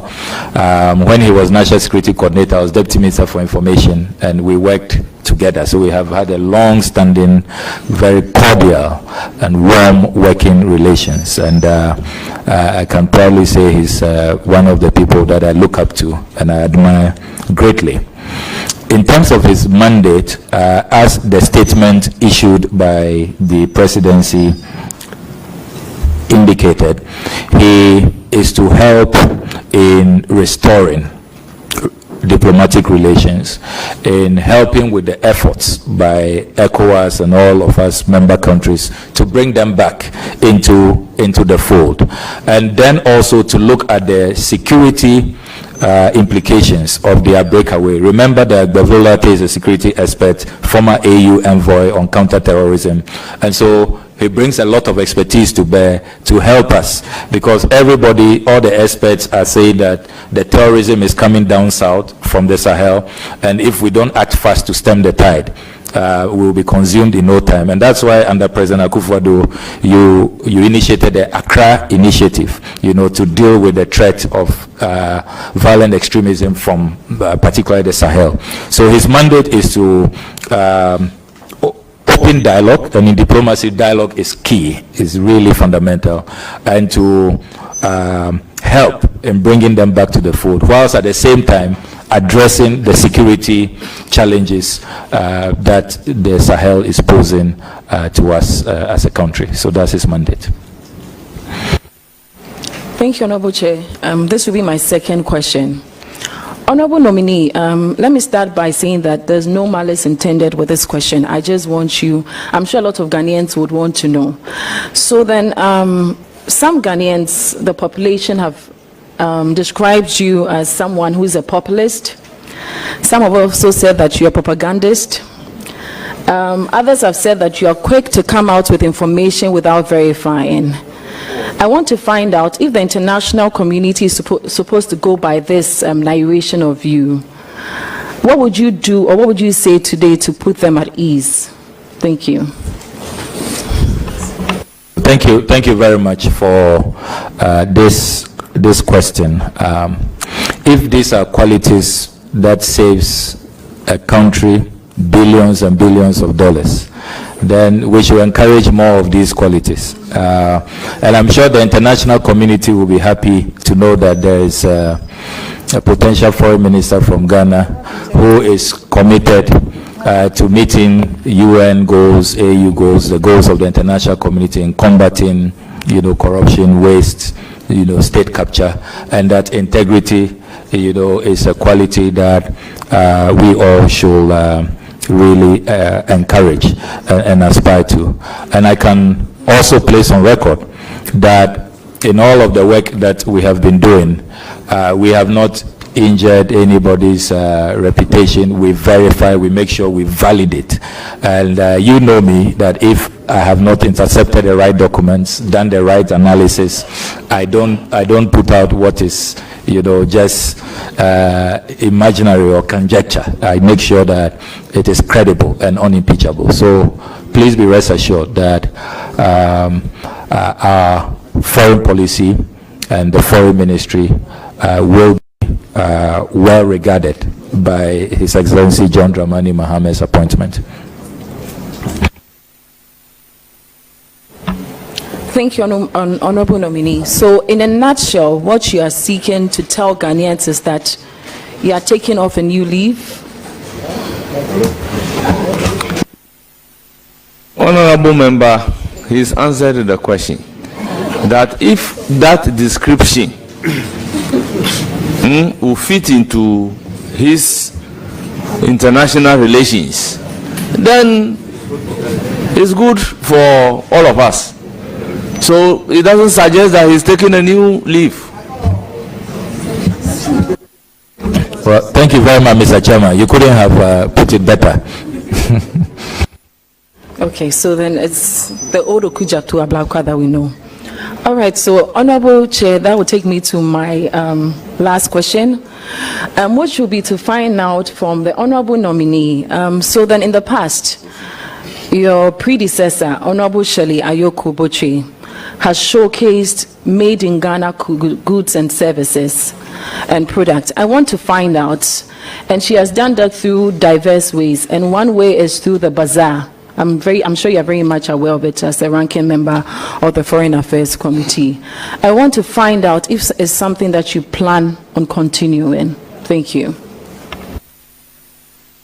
I can assure you, Honorable Nominee, Honorable MP, pardon me, that this is an area that will be pursued. Cultural diplomacy is really important. Kwame Nkrumah talked about the African personality, that we must be proud of who we are and showcase that to the world. And Ghanaian culture is always talked about in the international arena.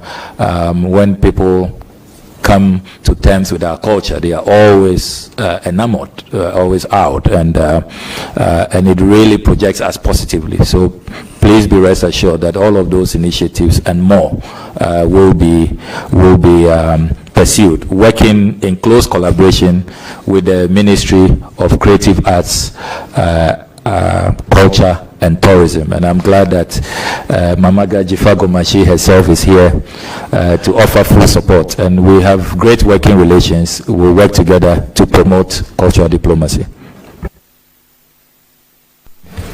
Thank you very much. I will proceed to give the floor to Honorable Kweku Ricket Hager. You have a follow-up question on whether or not you pursue what the predecessor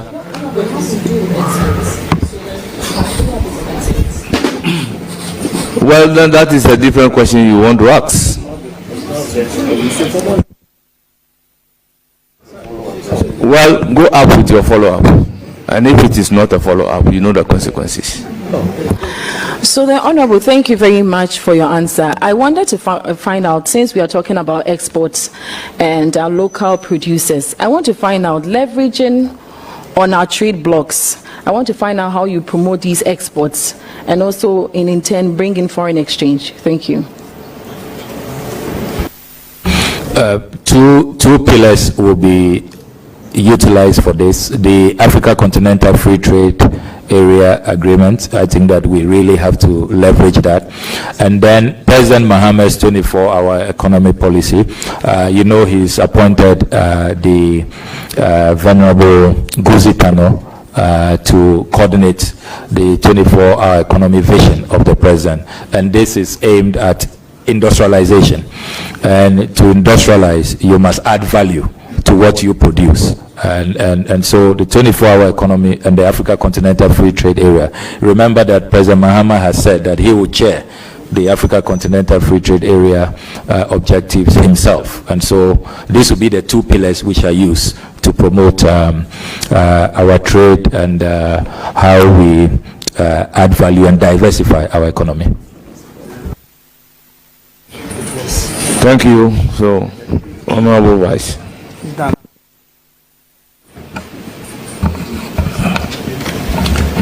Thank you very much, Mr. Chairman. Honorable Okudzeto Ablakwa, my brother, congratulations. I'm so happy that you are going to be doing this work. I got people call me because your work on anti-corruption has earned the admiration of a lot of people, of us, including His Excellency the President. And we believe that it's as a result of that that this whole aura was created, and you were the one in charge of it. Leader, we don't ask questions like that. And people are beginning to wonder, when you got your new portfolio, that you have become the face of aura and you are going to move on to foreign affairs.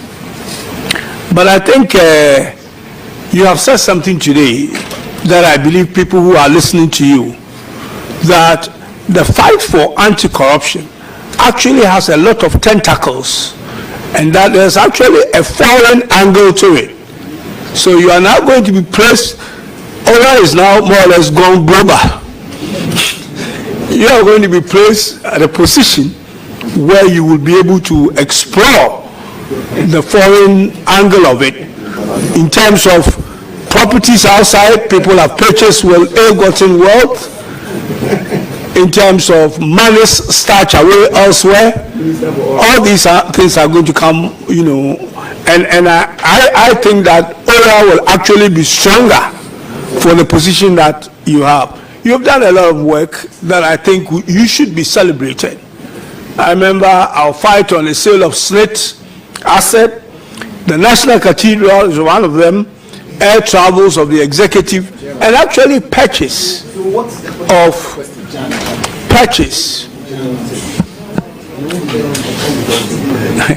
All right, just forget about the distraction. And the purchase of actually properties, you know, for foreign missions outside that obviously did not go the way it should. And I think that we should take this opportunity to actually thank you and celebrate you for the good work that you have done for this country in not only protecting the national purse, but in your case, you're actually saving the national purse. And you must be commended for that. Actually, you know, my sons admire you, and they send their congratulations. Now, the first view I want from you is to do with our foreign mission properties outside, and which has a fiscal implication on our budget. Under President Mahama I, a work was done in basically doing an inventory of all our foreign properties outside, the ones we own outright and the ones we lend or lease. And I think these things will be at the ministry when you get there to see what was done. And that we have a lot of money or properties that we have bought that are very expensive. These things started on Osagifo Dr. Kwame Nkrumah when we gained independence, where our foreign mission properties were actually bought in prime areas, and these properties actually cost millions of dollars. Now, over the years, some countries' activities we do there are not as busy as we do elsewhere. So the question is whether some of our properties elsewhere should actually be sold to buy properties, permanent properties, where we are actually very active. And to be able to save money, because we have a lot of litigations out there where we have properties. Mr. Speaker, as leaders are giving time to, as this is a very important one, because there's a lot of money that is being spent out there that comes from our budget. I mean, on recurrent expenditure, we spend about $1 billion a year across 71 or so foreign missions. So some properties we rent, and actually we have properties, because I was part of that work that was done on President Mahama I. Some properties that we have, again, in countries and in prime places that we no longer have an embassy, and the properties are still there being used by other people. And in some cases we pay property taxes for those properties, and some properties we rent in some countries. We should actually be buying those properties because the rent we pay there are quite expensive. So I want to ask you, and I know this is there that you will go and find, what is your view on that in terms of making sure that we streamline our portfolio across the world and make sure that the properties we have are used efficiently and in places where we have more activities? So because you have accommodation for people and all that in embassies, some embassies we send so many people there and they need to be accommodated, to make sure that we have adequate accommodation for our people on a mission outside. So I want to take your view on that before I continue. Thank you very much. Well, thank you very much, Honorable Deputy Majority Leader, for your very profuse words of praise and encouragement. I'm really encouraged. In recent times, it's as though those of us rather who want to protect the public purse, we are becoming public enemies. People want to come after us, and they've left the looters, to enjoy their loot. So I really want to thank you. This is really not common in our country these days. On the substantive question of inventory and our assets abroad, I am glad that you are part of the team that did that work, and I will be happy to ask for the report and to study it. As ranking member of the Foreign Affairs Committee in the 8th and 7th Parliament, I recall every budget cycle raising on the floor that if you paid regard to how much we were spending on rent, if we had purchased properties, it will have saved the taxpayer. We will have, in terms of the economics, it makes more sense to own rather than be renting. So on the other suggestion of selling the assets, you know my position on state assets. I'm currently promoting a protection of state assets bill. I've brought it back to the 9th Parliament, and there are a number of colleagues on both sides supporting me in that quest. And so I certainly cannot be seen, selling any diplomatic property. I can make a pledge here that under my watch, no diplomatic property will be sold. They will rather be protected. And I think that if you look at the analysis, we need more. There are too many foreign service officials who are renting and are being harassed by landlords across the world, and we have to look at that. You make a genuine observation about countries where we no longer have diplomatic presence, but we have purchased items. The history is that this occurred during the economic crunch in the 1980s, when the Dr. Obeda Samoa era under President Rawlings, they did a realignment and to cut down on our expenditure on our missions abroad. But even though we do not have diplomatic presence, we can fashion out a way where those assets are not just allowed to rot. They can be put in good shape and rented, and then it raises money, good IGF for the ministry. So it's just about being innovative.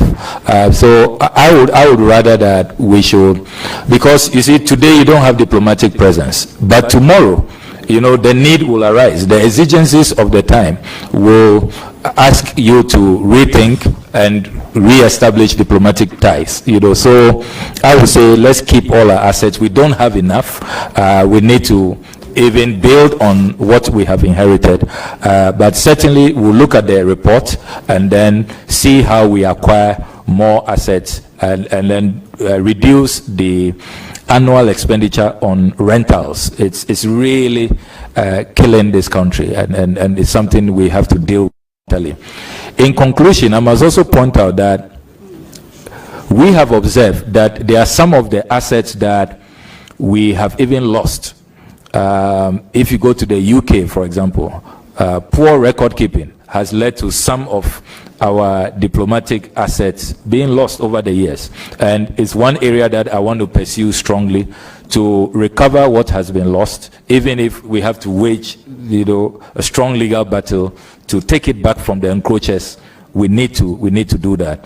And as I said earlier, as for selling of these assets, please be rest assured that it's not something I believe in.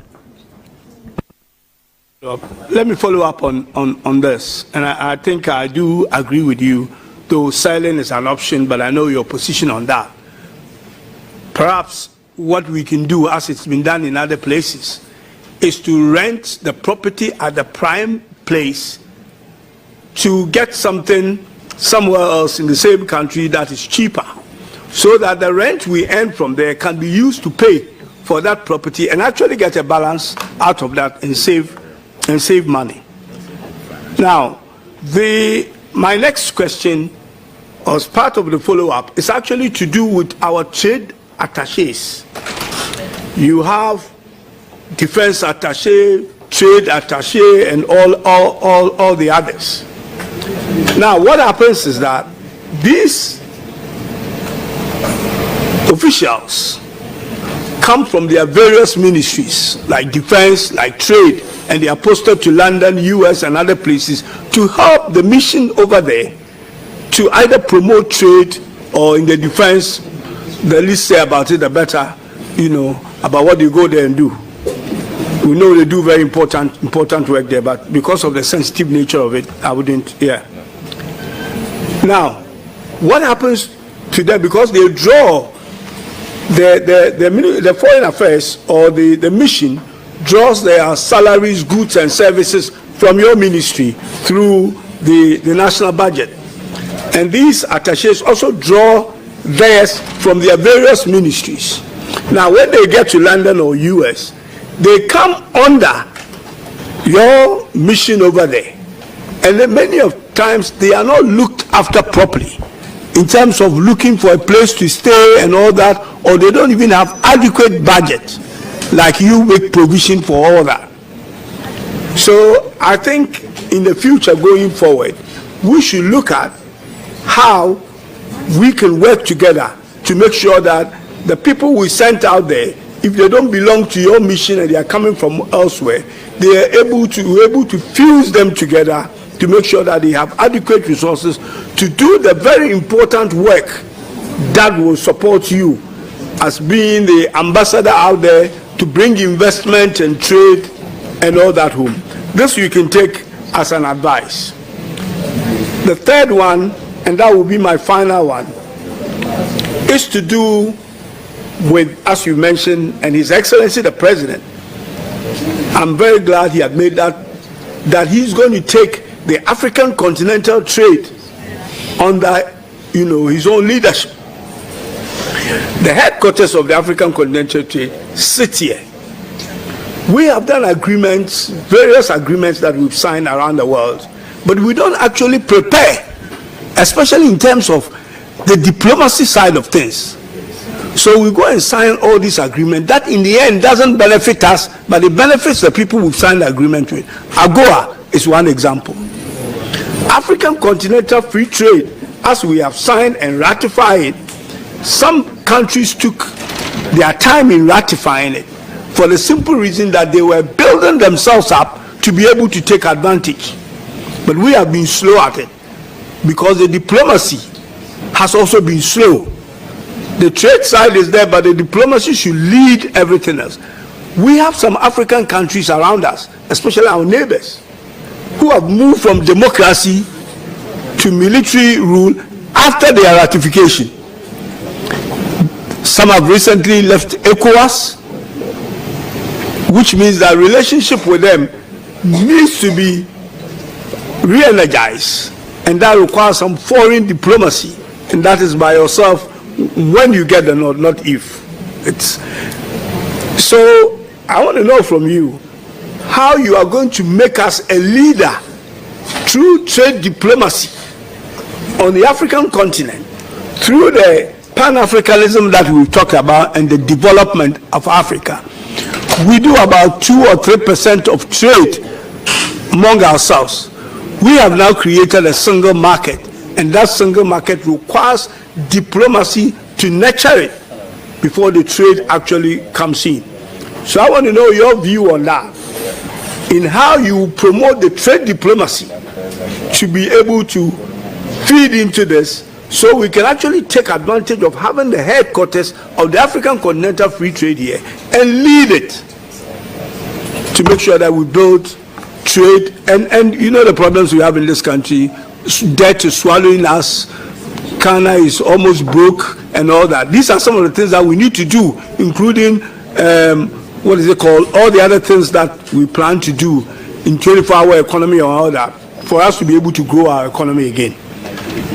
But I should end by again congratulating you. God bless you.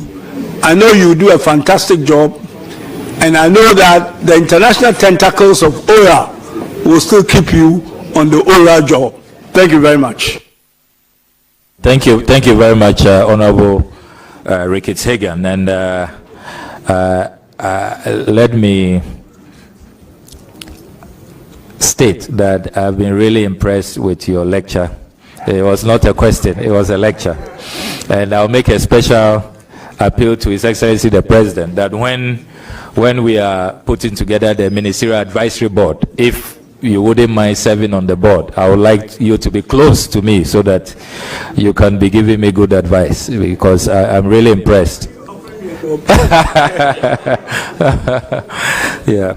So, but I agree with you, Honorable Rikitsegan, that trade diplomacy must really be at the center of our foreign relations as a country. If you look at how we are struggling currently economically, then if you consider other factors, the ILO, for example, and the IOM have all confirmed that in 2023 we saw the highest rate of deaths on the Mediterranean. Young Africans who crossing over to Europe are dying, about 150,000, and those numbers are, according to the experts, even conservative estimates, because there are many who die and they are not even detected. You know, so we really have to prioritize trade diplomacy, and that's why in the NDC manifesto we have said that we will make that a priority. There are many of our missions without trade attaches. We have said that we will send them and occupy those positions, but most importantly we will also retrain them, build capacity. And then earlier I talked about KPIs. They will also be given clear targets, so you are not just posted, you know, and we don't know what you are bringing back home, what we are getting from you. Many people have not averted their mind to the inward-looking policies that we are witnessing now on the global arena. If you take, for example, the recent Donald Trump executive orders,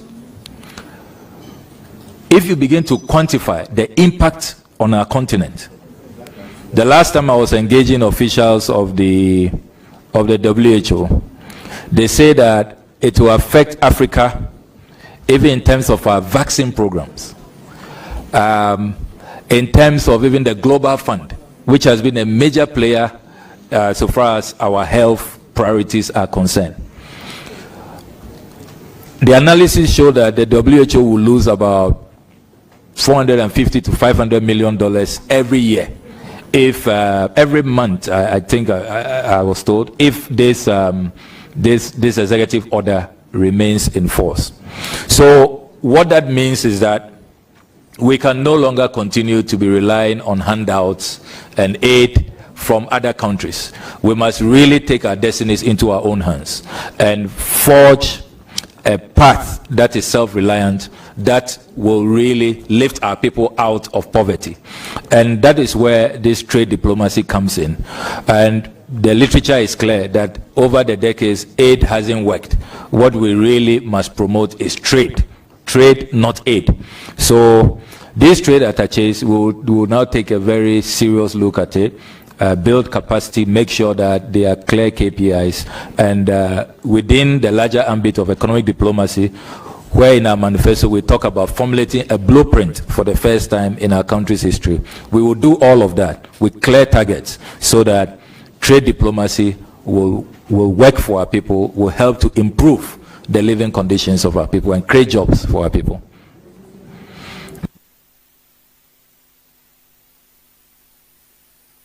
Thank you very much. It's now the turn of Minority Leader.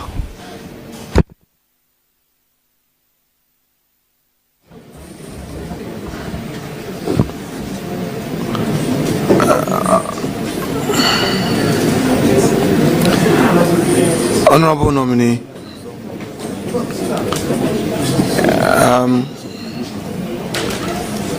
you took the leave of chair to make some preliminary observation, largely on my press conference, and referred to how you felt about it and how your wife felt about it. I think Chairman largely addressed the issue in another way, which was acceptable to me, because we're all having our own challenges that we couldn't have communicated. But I think the effect of my political statement was to the effect that our side had no proper understanding of yesterday's arrangement. However, let me unconditionally apologize to your wife for how my press statement conference came about. I mean, how she felt about it. I mean, I feel bad if somebody said something about my own wife, and it's fair. All right, these are no ego matters. So I'm sorry to your dear wife, and how my press conference was carried out, you felt. I also say sorry to you. I would have utmost respect for you. I will be the last person to run you down. Okay? So I'm sorry. And I'm sorry to your wife one more time. Is that okay? Yeah, very okay, and we are grateful. Thank you very much. Very well. That's settled. You have expressed concern about the state of the public purse, the state of the economy, and the need for us as public officers to be mindful of costs. Can you, without prejudice, assure the nation that true to those values you hold dear, you will consistently fly economy, make it a policy at the Ministry of Foreign Affairs to fly economy and nothing more?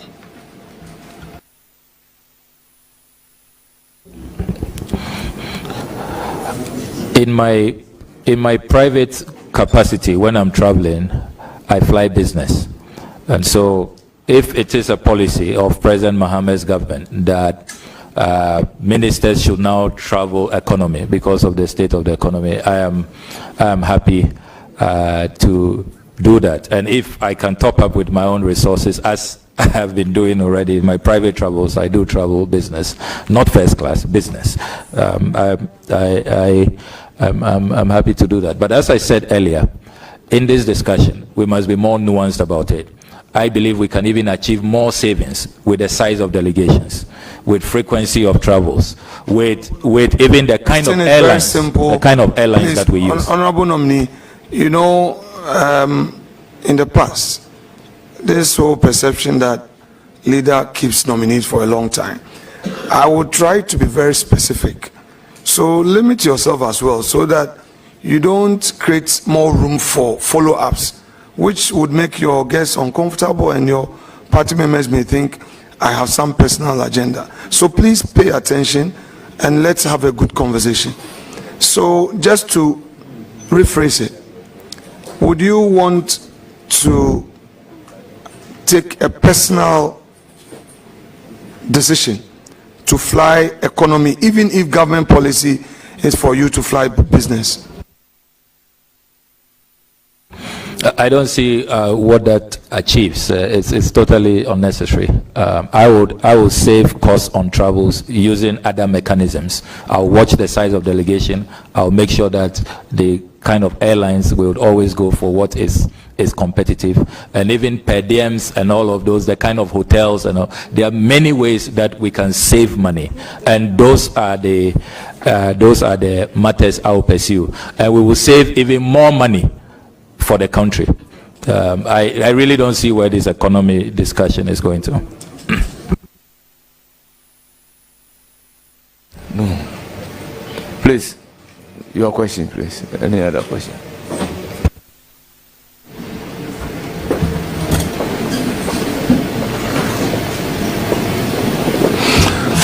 You have become aware that the President of the Republic, our President, recently traveled to the Gambia, and and the Republic of Senegal by using his brother's private jets. You become aware of that, correct?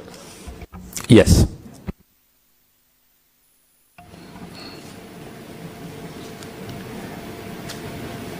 You are aware that as public servants, we are measured by certain standards. Which standards you have a strong view on?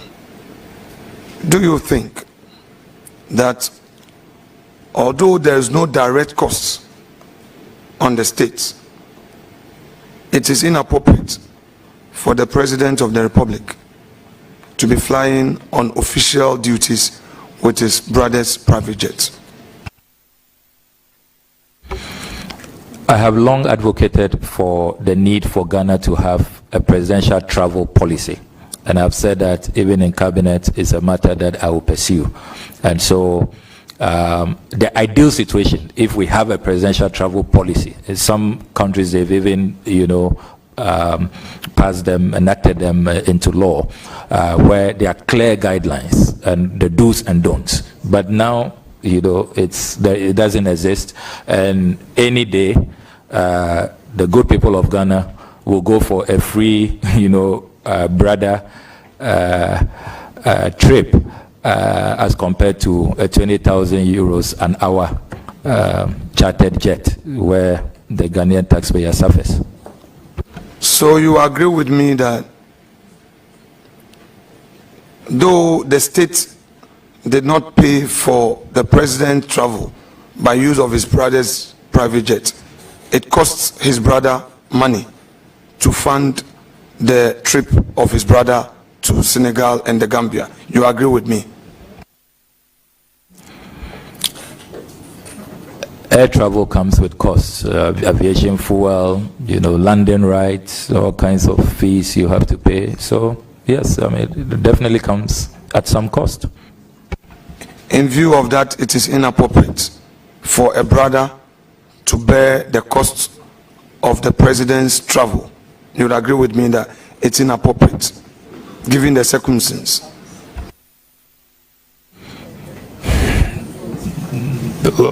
If you can clarify your question, I don't see why you would say it's inappropriate.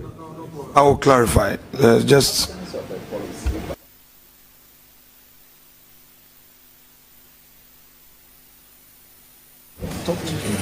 Honorable members, the question is whether it is inappropriate for a brother to sponsor a trip. Honorable members, as for a gift from a brother, you can hardly reject. So to ask the appropriateness or otherwise, I have a difficulty about the question myself.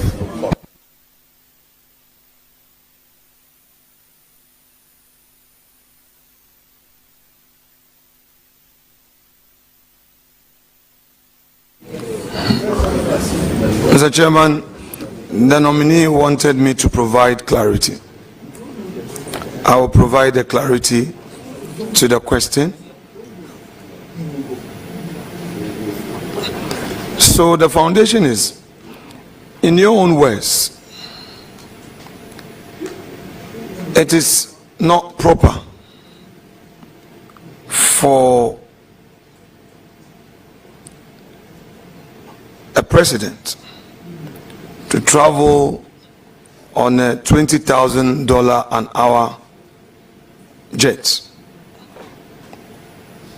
We need a policy to guide presidential travels. But for the time being, there is no policy. According to you again, the president traveled to the Gambia. That is President John Dramani Mahama, our president, traveled to the Gambia and Senegal by using his brother's private jet,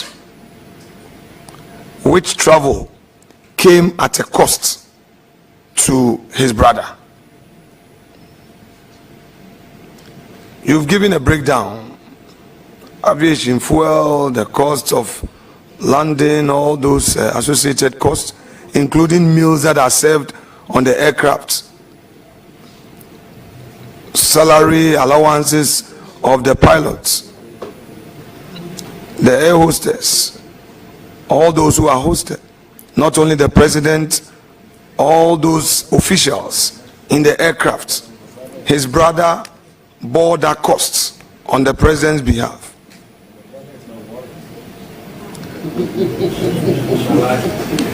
Me, I have a patience to tolerate.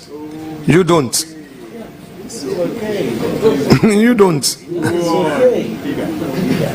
You can't accommodate me, but I can. Don't you think that the actions of Mr. President in the circumstance as available to us was inappropriate?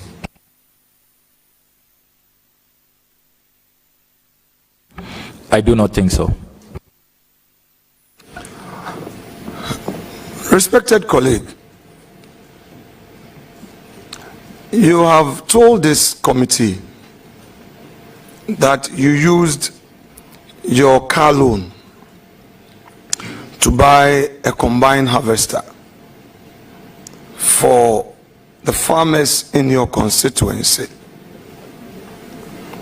First, I want you to be specific to guide us. You had a car loan in 2013, 2017, and 2020. Please share with us which of them you used in buying the combine harvester. Is it the 2013 one, or 2017 one, or 2021? Because each parliament, an MP is giving a car loan. So I want to know from you which of them you used to buy a combine harvester for your farmers. I was making specific reference to the 2021. In fact, the question was specific reference to 2021. So, may I know from you, the 2021, you see, normally the procedure is this: you will give the name of the automobile company that you intend to buy from. You provide the name to Parliament, and then Parliament will issue the check directly to the automobile company, because the check is not issued in your name. Now, let me ask you, the letter you wrote to Parliament in respect of you drawing this amount for your car loan, how did you draft the letter, and what was the content? This procedure you talk about is a procedure not known to me. I'm aware that there are a good number of MPs, majority on your side actually, who have used their car loans for other matters. You are aware of the reports under former Speaker Okwe, those who use it to pay their children's school fees, children abroad and all of that. And I don't know how they then drafted their letters to automobile companies when they used those monies for school. So some have used theirs to pay their children's school fees. I use mine to buy a combined harvester for my farmers. I don't really see, and my farmers, my rice farmers are really grateful. So I really don't know about this procedure you're talking about. Honorable member, and I'm happy that we're having this exercise, and I just want Chairman to pay attention to this. Honorable member, I am being very specific to you. If you say I am aware, at this point I am not on oath. If you say I'm aware some people used their monies for children's school fees, other things on my side, you see, then we'll be getting into a certain arena. People may not appreciate when I want to now delve into it, provide evidence of those people then they also come and defend themselves. So I would plead with you. I'll be happy to provide. I have the list. Okay, that's fine. I can provide. That's all right. Then I will be happy to know. I will be happy for you to provide. But for the time being, let's deal with you. And then if it pleases you that because you are not the only guilty person and that there are other accomplices, that's fine. Because you are saying that people use it to pay their children's school fees. You use yours to pay for buy a harvester. So blah blah blah. So I am dealing with your situation. I am dealing with your situation. I don't know of others. So I want to know how you procured the combine harvester in Parliament. Honorable Minority Leader, I will again plead with you. I have a cause to even make an appearance for some members of Parliament before the office of the Special Prosecutor. So if we can veer from this and make progress, it will be in the interest of the entire Parliament of the Republic of Ghana. Chairman, with respect, I would be very, very firm and I would not allow any attempt for a scene to be created. I'm very guided. I'll respect you. I know what I am doing. I'll be very respectful. Please allow a process to go on. Honorable nominee answered. I'm not bringing this up. He said that in 2021, he used his car loan to purchase a combine harvester. I'm not vetting any other person apart from him. And I'm limiting myself to him, and I'll show him utmost respect as our chief diplomat.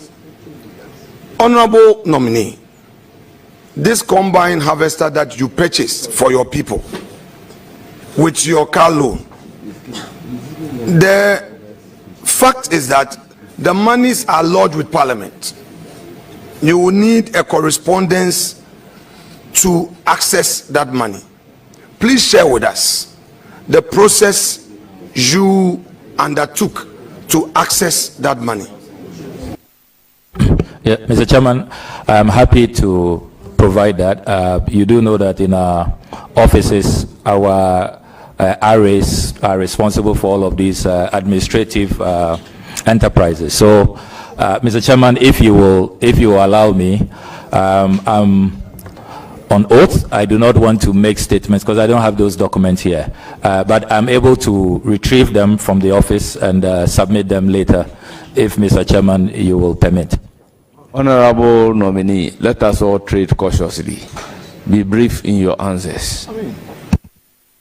Honorable, but Mr. Chairman, I'm seeking your ruling. Am I allowed to submit that later? Because I don't have those letters here. I don't mind. Yeah. To make it available to us later. Because I didn't draft those letters. That's all right. So, Chairman, can you talk to your people? It would make the thing mad. Can they be quiet? You. Honorable nominee, whilst we give you time to furnish us with the letters that you wrote to the clerk of Parliament, did you in the letter state, to the best of your memory, did you state to the clerk that your money, instead of using it to buy a car, which was why the state granted you that amount, instead of using it to buy, you were going to use it to buy a combine harvester? I've been very open and transparent about my dealings, and I do not want to engage in guesswork. I have said that I will submit all the necessary documents on this particular transaction. So I would not engage in any guesswork. But I volunteer this information. I've talked about it time without number. Everybody in my constituency knows I have nothing to hide about this matter. So I'll submit the documents to you. But for now, I will not engage in any guesswork because I don't have the documents here. 2013, your car loan, did you access it?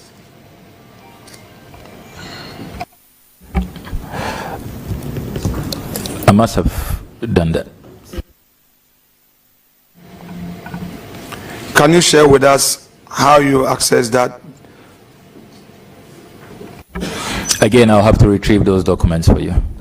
Chairman, with your leave, I would stay questions on that to enable our respected colleague to bring documents in respect of how we access his 2013 car loan. Meanwhile, in 2013, you were a Deputy Minister of Education, correct? Yes, I was. In your work, you had access to an official saloon car and an official four-wheel drive as a Deputy Education Minister, correct? Yeah, correct. At the same time, you had a four-wheel drive purchased for you by Parliament, correct? But that's a car loan, so I don't know how you are defining that. It is deducted from our salary, so I think that it has to be, the context has to be, the context has to be. Yes, I would, Honorable Nominee, don't worry. I would be fair as much as possible. Car loan, that's why I use the word car loan. So the ordinary meaning of a loan is that you pay back. And we know that the car loans that we access, they deduct from our salary within the 4 years. So I will get to that point. Now, when you served 2013 to 2017 as Deputy Minister of Education, on record, you've told the Ghanaian public that you had access to an official four-wheel drive, had access to a saloon vehicle, and then on top of it, another four-wheel drive, which was a car loan from Parliament. Now, when you left office, the saloon car that you used, did you get the opportunity to purchase it? I didn't put in an application to purchase it. That was available as an option, but I didn't avail myself for it. So I left it behind. Same with the four-wheel drive you used at the ministry? Yes, four-wheel drives are not covered under this policy. Emphasis. So for emphasis, all my official cars were left behind. I didn't apply to buy any of them. So as at 2017, the only vehicle available to you was your four-wheel drive that Parliament bought for you, which there was deduction, correct? Honorable Minority Leader, the nominee keep on saying it is a car loan, and you are using the word Parliament bought for you. Let's not create a different impression in public. So let's restrict ourselves to a car loan before the impression is created in public as if Parliament buys a car for us.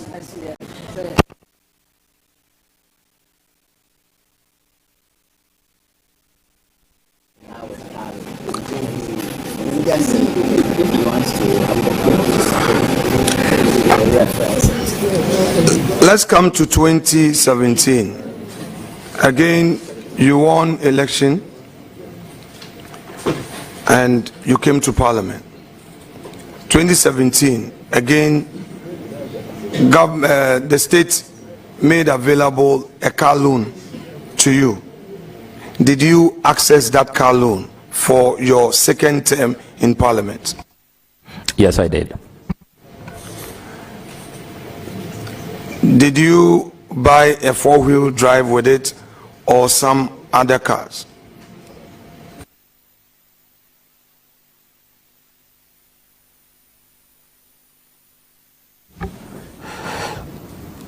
I stayed within the quantum available. So because I had the Land Cruiser for the previous term. This time I purchased a 2 saloon vehicles, but I stayed within the parameters. I didn't exceed, yeah. Because you know that some people do pickups and all of that, yeah, so. Honorable Member, yeah, for clarity. Yes, with respect to you, please help me by limiting it to only yourself. Because when you say other people, that's where chairman doesn't want me to go there, so that we don't introduce whistleblowers and other people's rights. So it's you now for the time being. Is that okay? No, it cannot be okay. It's important to put things in proper context. People must know that there are these options available to all of us. People are taking different decisions. Some are doing a pickup or 2 pickups, or a pickup and a Land Cruiser, or a saloon car, and all of that. So it is important to put things in proper context so that the wrong impression is not created. So for 2017, you used your car loan to buy 2 saloon vehicles. You've just told us that. Yeah, absolutely. Which saloon vehicles are you referring to? A saloon vehicle is a saloon vehicle. I can provide the details and my CAN number, but I don't want to do that publicly. So I can provide that.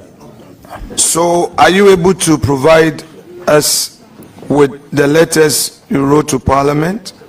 Which letters you use in accessing those funds to the automobile company where you bought them? You'll be able to provide us? My RA keeps very good records, and I'm sure all of that. If chairman, let me straighten the record. Yeah. That we've all been beneficiaries of the car loan. Sometimes the automobile company will bring a list or will have a paper, and all those who want to procure the vehicle from that automobile company would indicate their names. So it is not necessarily you writing a letter to that effect. We've all used the procedure. And this is including leadership. Yeah, so Chairman, if you, I'm willing to follow your direction, Chairman, but I'm happy to provide all of these documents. My RA is a good record keeper.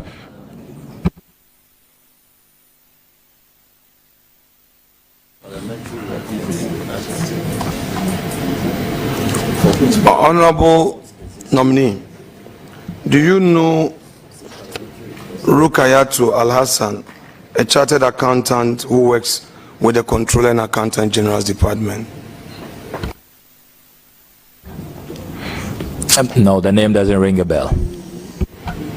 Honorable member, do you know of Louisa Osei, who works at the Department of Public Invested Lands Management Division at the Lands Commission? No, I don't think I know them. You'll be surprised if these individuals say they have a close relationship with you. I'll be very surprised. Now let's come to Ora. And you indicated, I'm bringing you there because on your CV, sometimes people may not appreciate why we're asking certain questions. If you come to page 1 of your own CV, you stated profile, Member of Parliament for Norton, 4th term. Then you come to summary. Under it, you have chairman, Operation Recover All Loot. So it's on the basis of what you have put on your CV that I'm mounting my questions. So now, share with us. I know it was publicly announced that the respected Domlevo is a member of your committee. The respected Kofi Boachi is a member.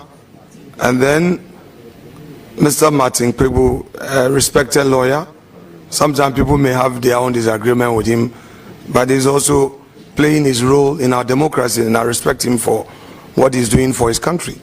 We can't always agree.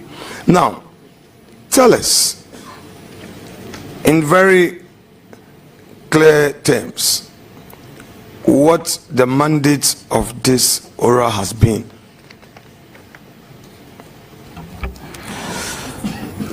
Our mandate is exactly what Article 41F of the 1992 Constitution speaks of. And Mr. Chairman, with your permission, I'll read Article 41F. Article 41F provides, please do.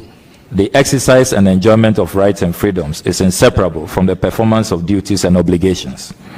And accordingly, it shall be the duty of every citizen, F, to protect and preserve public property and expose and combat misuse and waste of public funds and property, unquote. So our mandate is to really be patriotic citizens. And I'm so proud that His Excellency President John Dramani Mahama found me worthy to chair this eminent committee, which has the eminent patriots you have listed. Our mandate is simply to serve as a vehicle of information gathering. We've put out hotlines, we've put out emails, we have a website, and we are receiving information which we are compiling in a comprehensive document. We also carry out field visitations, because we don't want to be an armchair committee that just, puts together a report that we cannot verify, which we cannot validate, which is not credible. So we carry out field visits. We've been to a number of places across the country to be sure that the information that people are giving us are indeed accurate, so that we can present a credible, comprehensive report to His Excellency President John Dramani Mahama. So that is what we have been doing, making sure that we prevent the looting, the misuse, the abuse of public property. Now, you mentioned that earlier, that people have been coming to your secretariat with information. So where is the secretariat?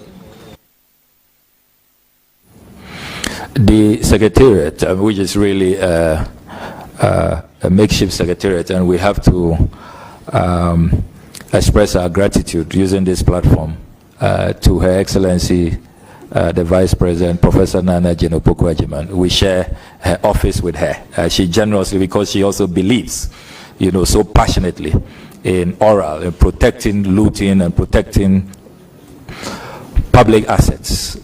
She very graciously allowed us to use her office for this work. So that's the secretariat we are using.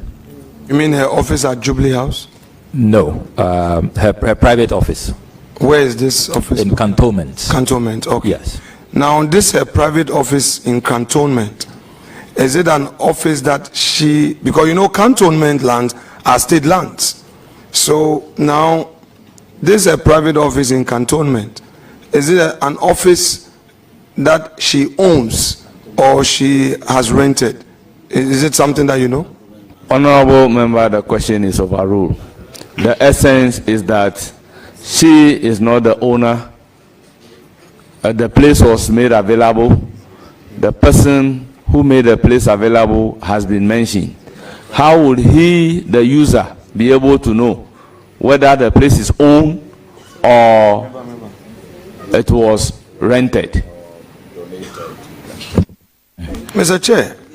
Well, Chair, I can Chair, if you don't mind, just make your work simple, because I have information. I'm very mindful. I have information. I mind. It's rented. She doesn't own it. It's rented. So, Chairman, if you don't mind, so that we don't even create any unfair impression in the minds of Ghanaians, because I work closely with her, and I know the struggle. the person, Professor Nana Opokwajiman, is the tenant? Yes. She is a tenant. Absolutely. Okay. Because that place is a dollar-rated area. So, I mean, yes, cantonment properties, you pay dollars. We know that as a fact.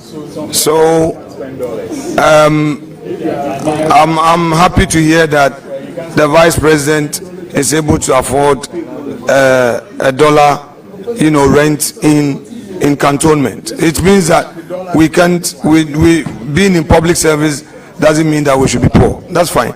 Anyway. Well, so, Chairman, I'm also happy to observe that the Honorable Minority Leader is aware that cantonment lands are dollar rated. So when some of his colleagues are paying 42,000 cedis for a plot of land in cantonments, he must join my crusade against state capture. So I'm very happy. I'm happy you are introducing dollars into this discussion. Very, very happy about it. My respected colleague, not to worry, would go there gradually. We'll go there gradually. Now, the land in cantonment, you are telling us that some people have been paying 42,000, whatever you call it. Have you been able to find out from the Lands Commission whether they have a standard pricing regime for lands that they sell to the public? Have you found out? Honorable Minority Leader, if you can expatiate your question. Standard regime how? So, to enable one to determine whether a land is being sold at a very low price or a high price, one must pay attention to valuation. So the entity in question, whether it has set its own pricing ceiling, so you pay grounds rent, the actual lease, so, and if so, per acre or per plot, how is that determined? I just want to know from you whether as part of your work you've been able to find out from the Lands Commission whether state lands that they sell, they have their own standard pricing for it. What I've discovered in the course of my work is that it varies depending on the area. So cantonment varies, range varies. I'm even looking into your own acquisition in Winneba. I have the documents here. It also varies. So it varies all over. I have documents from Tamale as well, which vary. So I don't think there's a standard rate. It varies depending on the place. Honorable nominee, because you have brought me in, I'm able to find out from you about my properties in Winneba that you know. I want you to share with the public.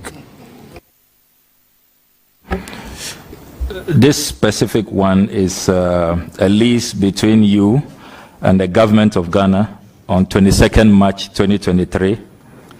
The name Alexander Afenyo Markins for 99 years. This is in Winneba. Yeah, so the official Lands Commission document. Yeah. Honourable Member, do you say 99 years? Yes. Because I know as a fact that government land, the lease will not go beyond 50 years. By law. By law. If I can read verbatim, and this is signed by Justice A.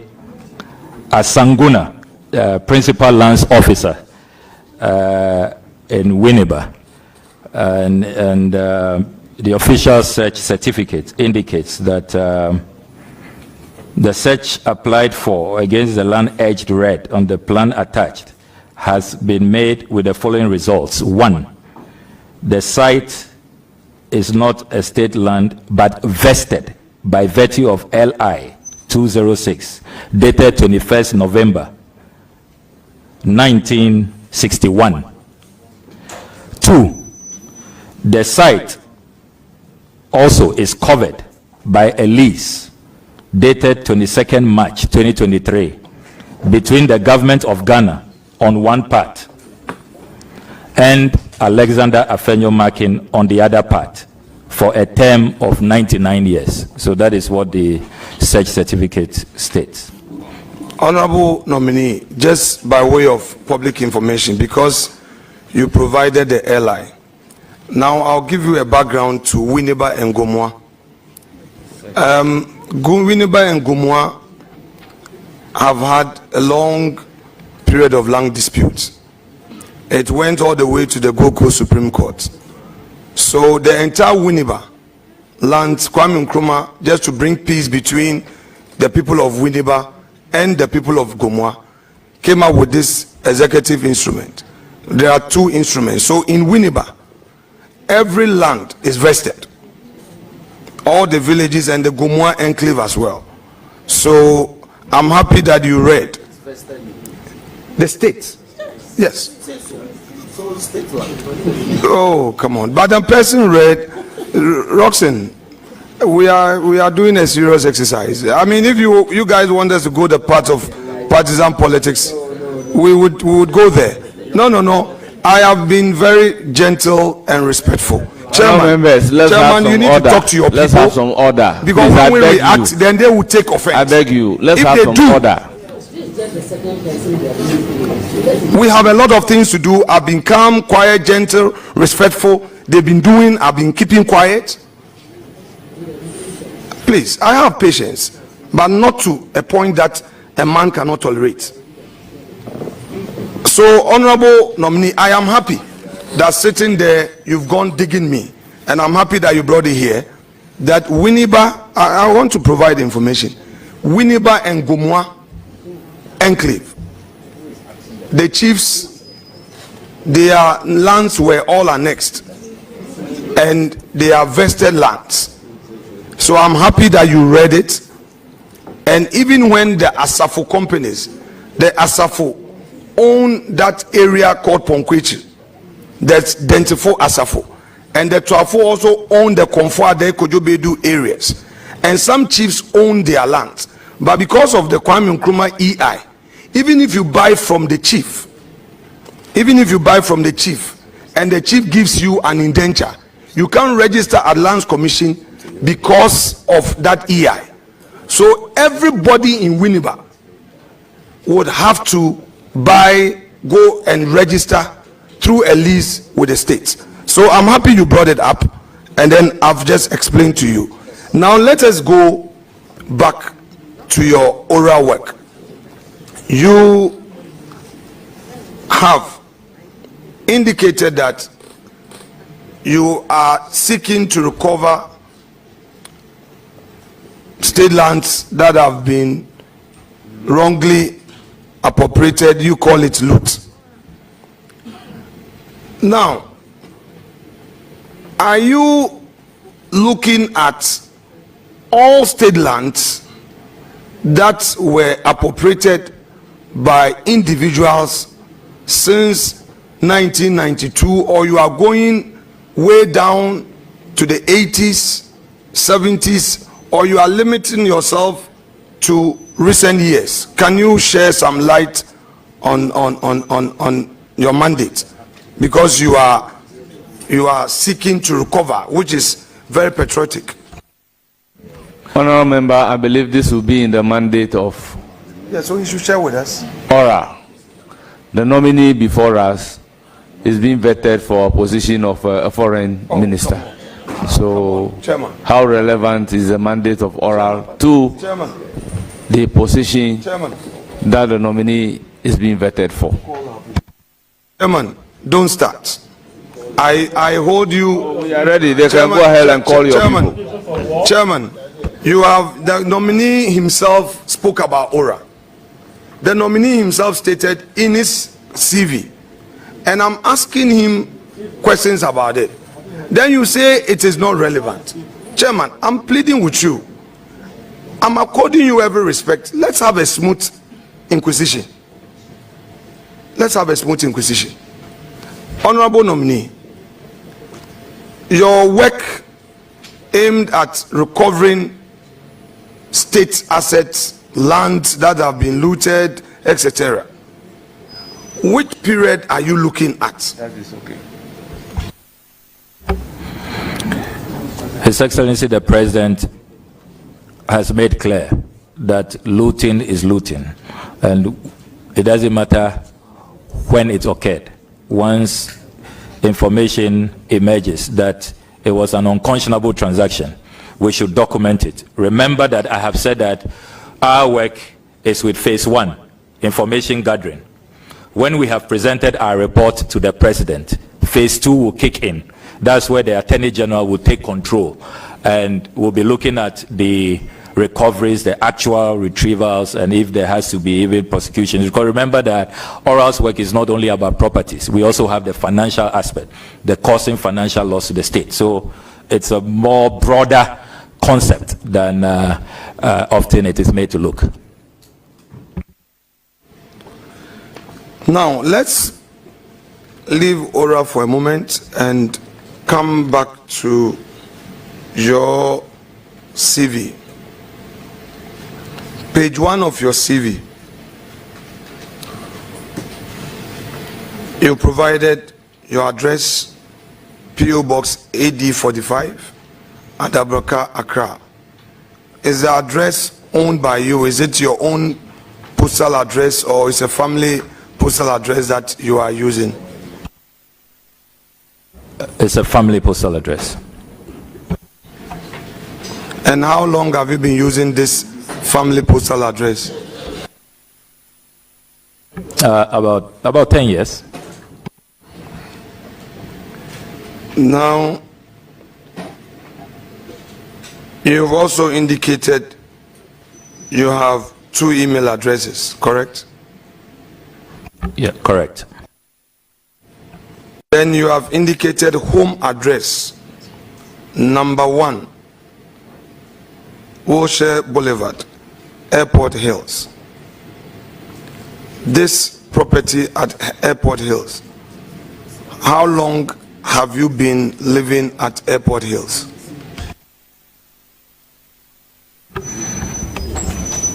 About 8 years. Is it your own property? No, I am renting. I'm a tenant.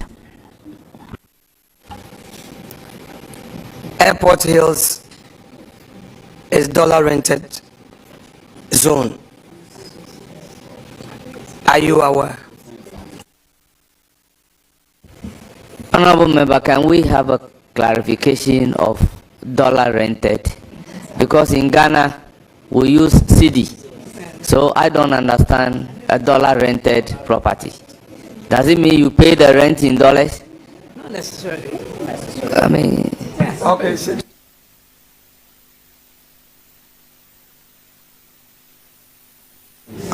Okay, honorable member. So your rent, do you pay it monthly or you pay it annually?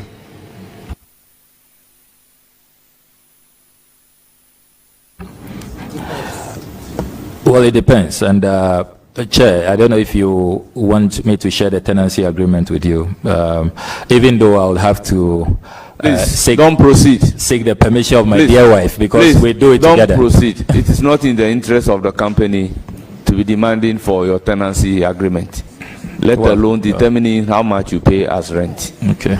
Well, I mean, that is personal. I like to be transparent, so but that is personal. But I respect your ruling, Mr. Chairman. Chairman, you see, we are in this public enterprise together. This is a nominee who, desirous of protecting the public purse, holding people accountable, is able to inquire into how people earn their salaries, especially public officers, how people acquire properties and all. I think that it is only fair. For instance, in this inquisition, At least he came as prepared as possible with my own land that I have owned for over 25 years, which is good. Yeah, and that's not only what I have, by the way. No, provide, honorable member, I am happy. I'm happy for you to share with the public all that you have on me. Read them aloud. No, please read them aloud. Honorable members, I want you, because you brought it up, I want you to share with the public all the properties that I have that you have uncovered, including my bank account. Share with the public. I'm happy for you to share. No, I want you to share because I want it to disclose. I am right here. No, I am right here. I am right here. I want you to disclose to the public all the properties that I own that you have. Honorable Minority Leader, remember, I am the chair of the committee. If you ask a question that relates to that, fine. I can even overrule the question. So please, you are not allowed to mention the others unless the need arose. Proceed. Honorable member, as part of your inquisition on me, did you discover some other properties that I own apart from what you have already mentioned? Which search result you shared? Are there others that you were able to uncover? Is there inquisition in the first place, or you just gather information?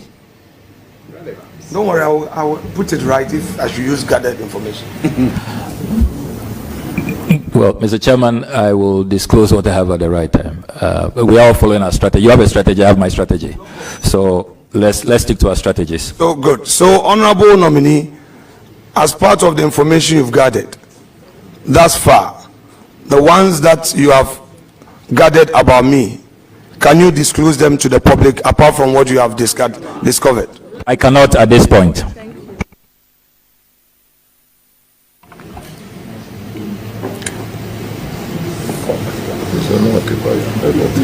Honorable nominee, this property at the Airport Hills that you say you rent, and you've been renting it for 8 years, do you pay in cedis or you pay in dollars?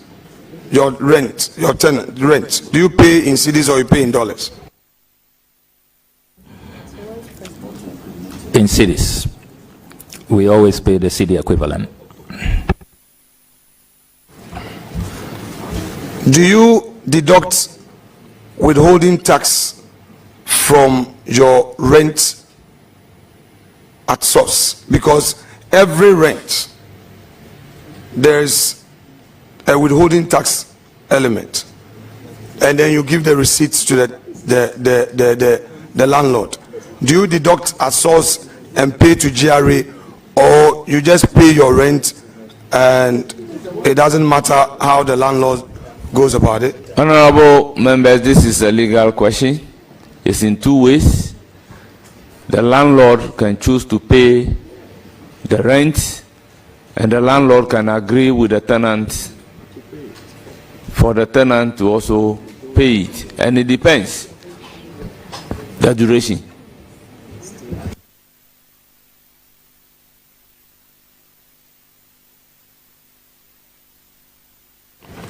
So he's opening it up for clarity. So choose the part you would want to answer.